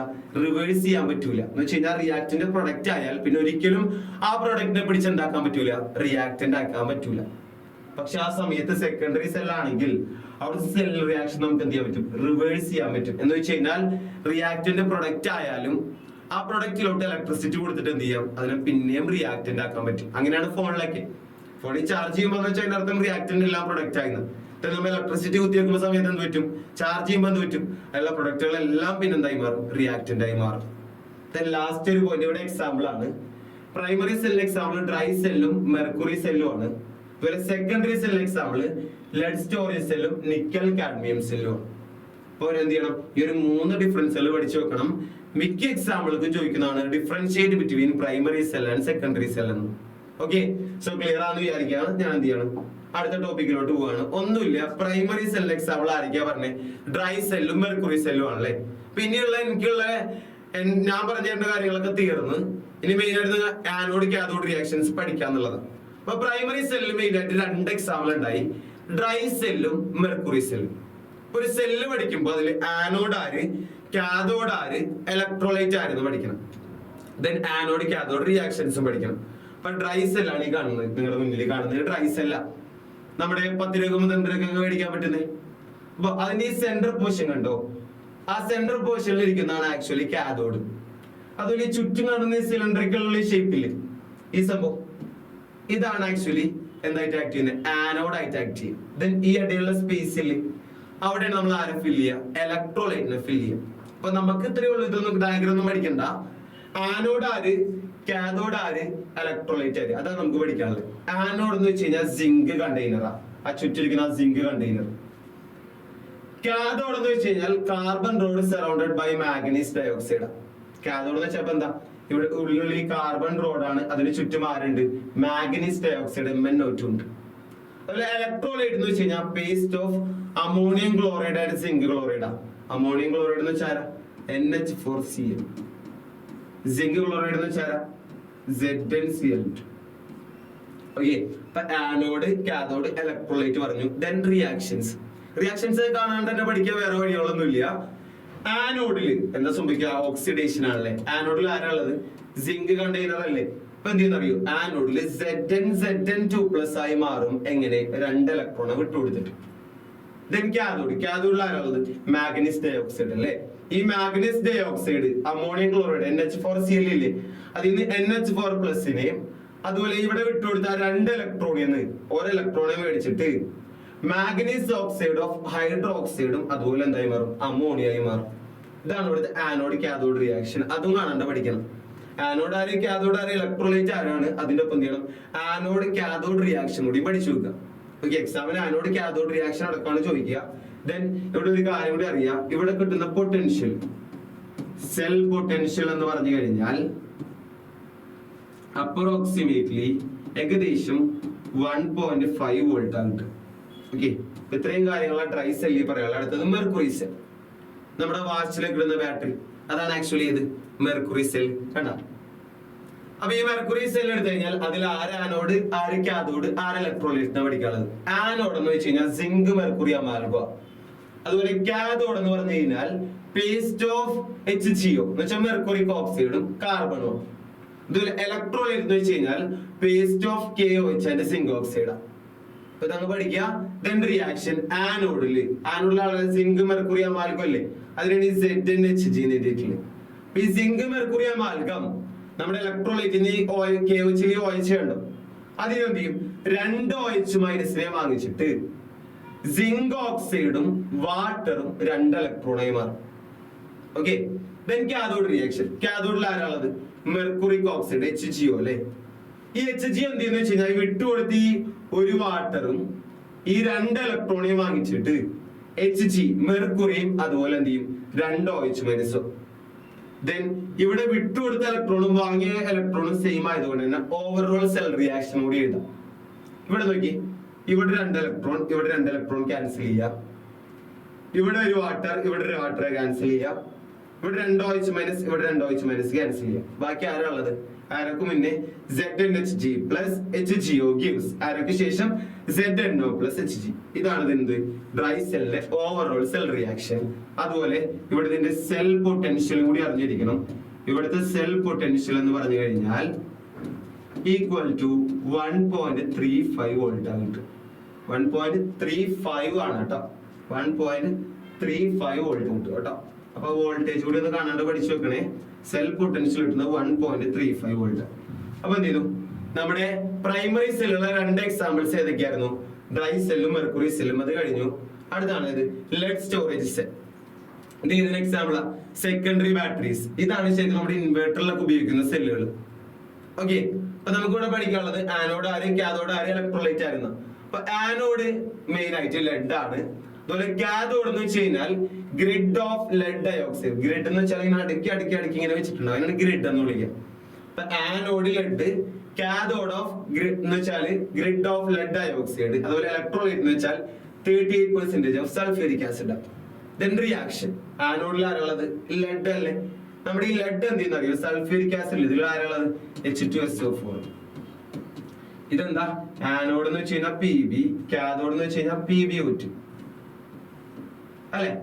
അപ്പൊ ഇവിടെ നോക്കുക, ഇവിടെ എന്ത് പറ്റുന്ന കഴിഞ്ഞാല് ഇവിടെ ഈ ആനോഡിലുള്ള PB നമ്മുടെ സൾഫ്യൂരിക് ആസിഡിൽ നിന്ന് SO4 മേടിച്ചിട്ട് PbSO4 2 ഇലക്ട്രോണായി മാറും. ദെൻ കാഥോഡിൽ ആരാളെ? Lead dioxide. ലെഡ് ഡയോക്സൈഡ് എന്ന് വെച്ചാൽ PbO2. ഈ PbO2 എന്ത് ചെയ്യുന്ന വെച്ച് കഴിഞ്ഞാല് നമ്മുടെ സൾഫ്യൂരിക് ആസിഡിൽ നിന്ന് SO4 4H+ ഈ വിട്ടുകൊടുത്ത 2 ഇലക്ട്രോണെ വാങ്ങിയിട്ട് ലെഡ് സൾഫേറ്റ് PbSO4 പ്ലസ് 2 വാട്ടറുമായി മാറും. ദെൻ നമുക്കിവിടെ എന്ത് ചെയ്യാൻ പറ്റും? ഓവറോൾ സെൽ റിയാക്ഷൻ എഴുതാം. സോ ഞാൻ ഓവറോൾ സെൽ റിയാക്ഷൻ എഴുതുക. ആരൊക്കെ ക്യാൻസൽ ചെയ്യാം? 2 ഇലക്ട്രോണും ക്യാൻസൽ ചെയ്യാം. പിന്നെ ആരെ ക്യാൻസൽ ചെയ്യാൻ പറ്റൂല. അപ്പൊ ആരൊക്കെ ബാക്കിയുള്ള താഴത്തേക്ക് എടുത്ത് എഴുതാം? PB പ്ലസ് PbO2 പ്ലസ് ഇവിടെ SO4 ഇവിടെ SO4 ഇവിടെ 4H+ അല്ലെ. ഇവരെ മൊത്തത്തിൽ നമുക്ക് സിംപ്ലി 2H2SO4 എന്ന് എഴുതാം. ഗീവ്സ് ആരൊക്കെ ശേഷം ആരൊക്കെയാ? ഒരു PbSO4 ഒരു PbSO4 എത്രയാവും? 2 PbSO4 പ്ലസ് എന്തായിരിക്കും ഉണ്ടാവുക? 2 വാട്ടർ. അപ്പൊ ഇതാണ് ഇതിന്റെ എന്ത്? Overall cell reaction. ചിലപ്പോ നിങ്ങൾ ചോദിക്കാം, സാറേ ഇവിടെ സെൽ പൊട്ടൻഷ്യൽ ഇല്ലെന്ന്. ഇവിടെ കൃത്യമായിട്ട് നമുക്കൊരു സെൽ പൊട്ടൻഷ്യൽ പറയാൻ പറ്റൂല. എന്ന് വെച്ച് കഴിഞ്ഞാൽ ഇതാണ് ആക്ച്വലി ഒരു ഗ്രിഡ് എന്ന് പറഞ്ഞു കഴിഞ്ഞാൽ. ഒരു ഗ്രിഡിൽ നിന്ന് 2 വോൾട്ട് കിട്ടും. അപ്പൊ എനിക്ക് എത്ര വോൾട്ടേജ് വേണോ അത്രയും ഗ്രിഡ് കൊടുക്കാം. ഇവിടെ ഇപ്പൊ 6 വോൾട്ടാ കിട്ടുക. ഞാനിപ്പോ അടുത്തൊരു ഗ്രിഡ് കൂടി കൊടുത്താൽ അത് ഉണ്ടാവും 8 വോൾട്ട് ആവും. അങ്ങനെ ചെയ്യും. കൃത്യമായിട്ട് ഒരു വോൾട്ടേജ് ഇല്ല, നമ്മൾ ഇഷ്ടത്തിനനുസരിച്ച് എന്ത് ചെയ്യാൻ പറ്റും, മാറ്റാനായിട്ട് പറ്റും. ഓക്കെ, ദെൻ അടുത്ത നോക്കിയേ, വാട്ട് ആർ ഫ്യൂവൽ സെൽസ് എന്ന് വെച്ചിട്ടുള്ളത്. എന്താണ് ഫ്യൂവൽ സെൽസ്? അപ്പോ ഫ്യൂവൽ സെൽസ് വെച്ചാൽ ഒന്നുമില്ലടാ, ചില ഫ്യൂവൽസ് ഉണ്ട് ലൈക്ക് മീഥൈൻ, മെത്തനോൾ, ഹൈഡ്രജൻ. ഈ മീഥൈൻ, മെത്തനോൾ, ഹൈഡ്രജൻ പോലത്തെ ആൾക്കാരെ കമ്പഷൻ നടത്തിയിട്ട് ഡയറക്ട്ലി ഇലക്ട്രിക്കൽ എനർജി ആക്കും. അപ്പൊ മീഥൈൻ, മെത്തനോൾ, ഹൈഡ്രജൻ പോലത്തെ ആൾക്കാരെ കമ്പഷൻ നടത്തുന്നു, ഡയറക്ട്ലി എന്ത് എനർജി ആക്കി മാറ്റുന്നു, ഇലക്ട്രിക്കൽ എനർജി ആക്കി മാറ്റുന്നു. അപ്പൊ നോക്കി എന്താണ് fuels? Fuel cells are galvanic cell which can convert the energy of combustion of fuel like hydrogen, methane, methanol, etc. directly into electrical energy. എന്ത് ചെയ്യാണ്? മീഥൈൻ, ഹൈഡ്രജൻ, മെത്തനോൾ പോലത്തെ ആൾക്കാരെ കമ്പഷൻ നടത്തിയിട്ട് കത്തിച്ചിട്ട് ഡയറക്ട്ലി നമുക്ക് എന്ത് എനർജി ആക്കി കിട്ടും? ഇലക്ട്രിക്കൽ എനർജി ആക്കി കിട്ടും. അങ്ങനത്തെ സെല്ലുകളെ എന്താ വിളിക്കുക? Fuel cell. ഇതിന്റെ എക്സാമ്പിൾ ആണ് H2O2 cell. Hydrogen, oxygen fuel cell എന്തിന്റെ എക്സാമ്പിളാ?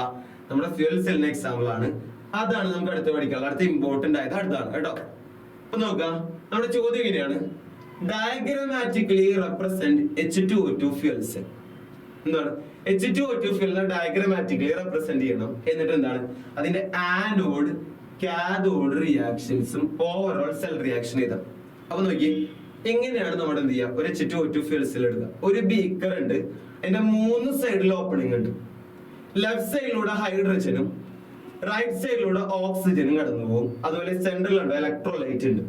ഇവിടെയുള്ള ഇലക്ട്രോലൈറ്റ് അക്വസ് ആയ NaOH electrolyte, sodium hydroxide electrolyte. അതുപോലെ ഇവിടെ ഈ 2 സൈഡിലും എന്തുണ്ട്? ഒരു പച്ച കളറിലും പർപ്പിൾ കളറിലും കാണുന്നത് ഇലക്ട്രോഡുകളാണ്. വെറും ഇലക്ട്രോഡ് അല്ല, പോറസ് ഇലക്ട്രോഡാ. എന്ന് വെച്ച് കഴിഞ്ഞാൽ ഇവിടെ ഈ ഹൈഡ്രജൻ ഓക്സിജൻ കടത്തിവിടുന്നില്ലേ, അവരെന്ത് ചെയ്യാൻ പറ്റും? ഇതിന്റെ ഇടയിൽ ഇലക്ട്രോണിന്റെ ഇടയിൽ സ്മോൾ ഹോൾസ് ഉണ്ട്. ആ സ്മോൾ ഹോൾസിലൂടെ എന്ത് ചെയ്യാൻ പറ്റും? ഈ ഇലക്ട്രോലൈറ്റോട്ട് കടത്തി വിടും. അതുപോലെ ഇവിടെ ബൈ പ്രൊഡക്റ്റ് ആയിട്ട് പുറത്തുകൂടെ മേലത്തെ ഹോളിലൂടെ ആര് കടന്നു പോകും? വാട്ടറും കടന്നു പോകും. ഇങ്ങനെയാണ് ഡയഗ്രാം. ആദ്യം ഡയഗ്രാം വരച്ച് പഠിക്കാം. Then anode, cathode, overall reaction പഠിക്കാം. അപ്പൊ ആനോഡ് റിയാക്ഷൻ വെച്ചാൽ ആനോഡിലൂടെ ആരാ വരുന്നത്? ഹൈഡ്രജൻ ആണല്ലേ. അപ്പൊ 2 ഹൈഡ്രജൻ എന്ത് ചെയ്യുന്നു വെച്ച് കഴിഞ്ഞാൽ നമ്മുടെ ഇലക്ട്രോലൈറ്റ് NaOH അല്ലേ, അതിൽ നിന്ന് 4 OH മൈനസിന് പഠിച്ചിട്ട് 4 വാട്ടറും 4 ഇലക്ട്രോണായി മാറും. Okay, cathode reaction. കാഥോഡിൽ ആരാ വരുന്നത്? ഓക്സിജൻ അല്ലേ. ഈ ഓക്സിജന് ഇവിടെ 4 വാട്ടർ വിട്ടുകൊടുത്തില്ലേ, ആ 4 വാട്ടറിൽ നിന്ന് 2 വാട്ടറിന് ഇവിടെ വിട്ടുകൊടുത്ത് 4 ഇലക്ട്രോണയും മേടിച്ചിട്ട് 4 OH മൈനസ് ആയി മാറും. ഓക്കെ, ദെൻ നമുക്ക് ഇതിന്റെ നെറ്റ് റിയാക്ഷൻ, കംപ്ലീറ്റ് റിയാക്ഷൻ എഴുതാൻ പറ്റും. റിയാക്ഷൻ എങ്ങനെയാ എഴുതുക? നോക്കി, ഇവിടെ 4 ഇലക്ട്രോൺ ക്യാൻസൽ ചെയ്തു. ഇവിടെ 4 OH മൈനസ്, ഇവിടെ 4 OH മൈനസ് ക്യാൻസൽ ചെയ്തു. ഇവിടെ 2 വാട്ടർ ഉണ്ട്, ഇവിടെ 4 വാട്ടർ ഉണ്ട് അല്ലേ. അപ്പൊ ഈ 4 വാട്ടറിൽ നിന്ന് 2 വാട്ടർ പറഞ്ഞാൽ ബാക്കി എത്ര വാട്ടർ? 2 വാട്ടർ അല്ലേ. ദെൻ അപ്പൊ റിയാക്ഷൻ, നെറ്റ് റിയാക്ഷൻ എങ്ങനെയായിരിക്കും? നോക്കി, 2 ഹൈഡ്രജൻ പ്ലസ് ഓക്സിജൻ ഗീവ്സ് എന്താ? 2 വാട്ടർ മോളിക്യൂൾ അഥവാ 2H2 ആയിരിക്കും. ഓക്കെ, സോ ഇതാണ് എന്ത്? Fuel cell reaction. ഇതിന് കുറച്ച് അഡ്വാൻറ്റേജസ് ഉണ്ട്. അഡ്വാൻറ്റേജസ് എന്ന് വെച്ച് കഴിഞ്ഞാല് ഇവിടെ കിട്ടുന്ന പ്രൊഡക്റ്റ് എന്താ? വാട്ടർ ആണല്ലേ. ആ വാട്ടർ നമ്മുടെ എൻവയോൺമെന്റ് എന്തെങ്കിലും പ്രശ്നം പറ്റുമോ? ഇല്ല. സോ ഒരു അഡ്വാൻറ്റേജ് എന്ന് വെച്ച് കഴിഞ്ഞാൽ ഇറ്റ് ഈസ് എക്കോ ഫ്രണ്ട്ലി. ഇതെന്താണ്? എക്കോ ഫ്രണ്ട്ലി ആണ്. അതുപോലെയോ 2 അഡ്വാൻറ്റേജ് ഞാനിപ്പോ പറയുന്നുള്ളൂ. ഇത് എക്കോ ഫ്രണ്ട്ലി ആണ്. അതുപോലെ തന്നെ ഇതിന് കിട്ടുന്നത് ആരെയാ? വാട്ടർ ആണല്ലേ. ഇതിന് കിട്ടുന്നത് എന്താണ്? വാട്ടർ. ആ വാട്ടർ നമുക്ക് കുടിക്കാൻ ഉപയോഗിക്കാം. ആ വാട്ടർ നമുക്ക് എന്ത് ചെയ്യാൻ പറ്റും? കുടിക്കാനായിട്ട് ഉപയോഗിക്കാം. അപ്പൊ അടുത്തൊരു പോയിന്റ് എന്താ? ദ വാട്ടർ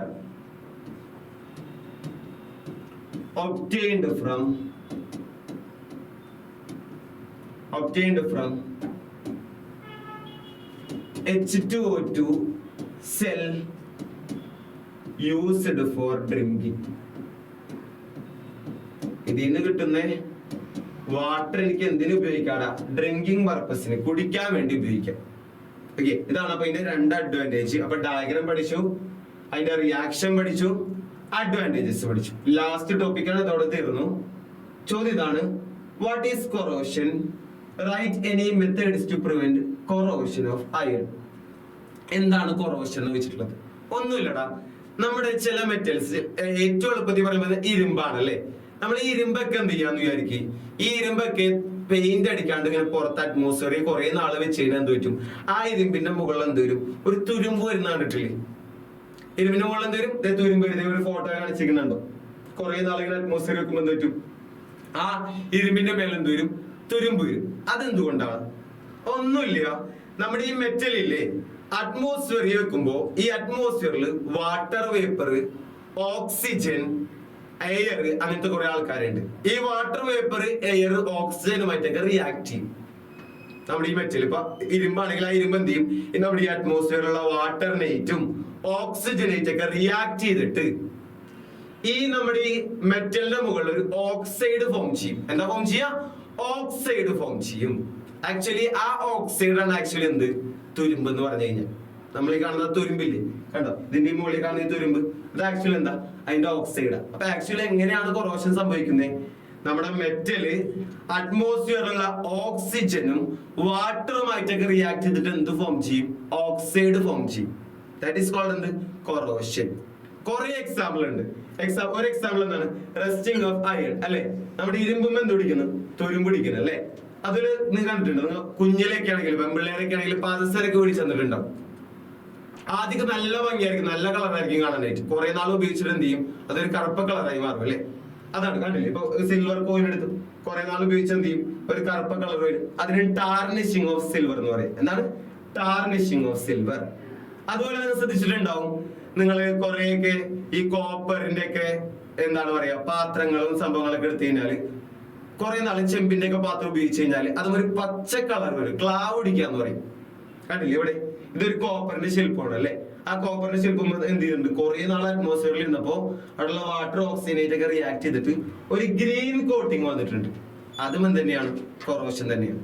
ഓക്കെ, അപ്പൊ എന്താണ് കൊറോഷൻ? കൊറോഷൻ എന്ന് വെച്ചാൽ it is the process of formation of oxide. എന്ത് ഫോം ചെയ്യുന്നു, ഓക്സൈഡ് ഫോം ചെയ്യുന്നു, അല്ലെങ്കിൽ വേറെ ഏതെങ്കിലും കോമ്പൗണ്ട് ഫോം ചെയ്യുന്നു. എങ്ങനെയാണ് ആ കോമ്പൗണ്ട് ഫോം ചെയ്യുന്നത്? എങ്ങനെയാ കോമ്പൗണ്ട് ഫോം ചെയ്യുന്നത്? നമ്മുടെ മെറ്റൽ സർഫസിൽ എന്തുമായിട്ട് റിയാക്ട് ചെയ്യും, എയറോ വാട്ടർ വേപ്പറോ കാർബൺ ഡൈ ഓക്സൈഡോ ആയിട്ട് റിയാക്ട് ചെയ്തിട്ട് എന്ത് ചെയ്യൂടാ, നമ്മുടെ മെറ്റൽ സർഫസ് ഓക്സൈഡ് ഫോം ചെയ്യും. ദാറ്റ് ഈസ് കോൾഡ് എന്ത്, കൊറോഷൻ. ദെൻ തുരുമ്പിടിക്കാണ്ടിരിക്കാൻ നമുക്ക് എന്തൊക്കെ ചെയ്യാം? എളുപ്പമാണ്. നമ്മൾ എന്താ ചെയ്യാറ്, പൊതുവെ നമ്മൾ ഇരുമ്പിന്റെ ജനൽ വാതിലൊക്കെ നമ്മൾ ഉപയോഗിക്കുമ്പോ അതിമ്പോ എന്താ ചെയ്യാറ്, പെയിന്റ് അടിക്കും. അത് തന്നെയാണ് നോക്ക്, coating the metal with paint, varnish etcetera. തുരുമ്പൊഴിക്കാണ്ടിരിക്കാൻ നമുക്ക് എന്ത് ചെയ്യാം, പെയിന്റ്, വാർണിഷ് പോലത്തെ ആൾക്കാർ ഉപയോഗിക്കാം. അതുപോലെ coating with anti rust solution. Anti rust solution എന്ന് വെച്ച് കഴിഞ്ഞാല് നിങ്ങൾ ശ്രദ്ധിച്ചിട്ടുണ്ടാവും, ചില വലിയ വലിയ സ്ഥലത്തൊക്കെ നമ്മുടെ ഈ ഇരുമ്പിന്റെ കമ്പികളുടെ മേലെ എന്ത് ചെയ്യും, കുറെ ഓയിലൊക്കെ തേച്ച് വെക്കും.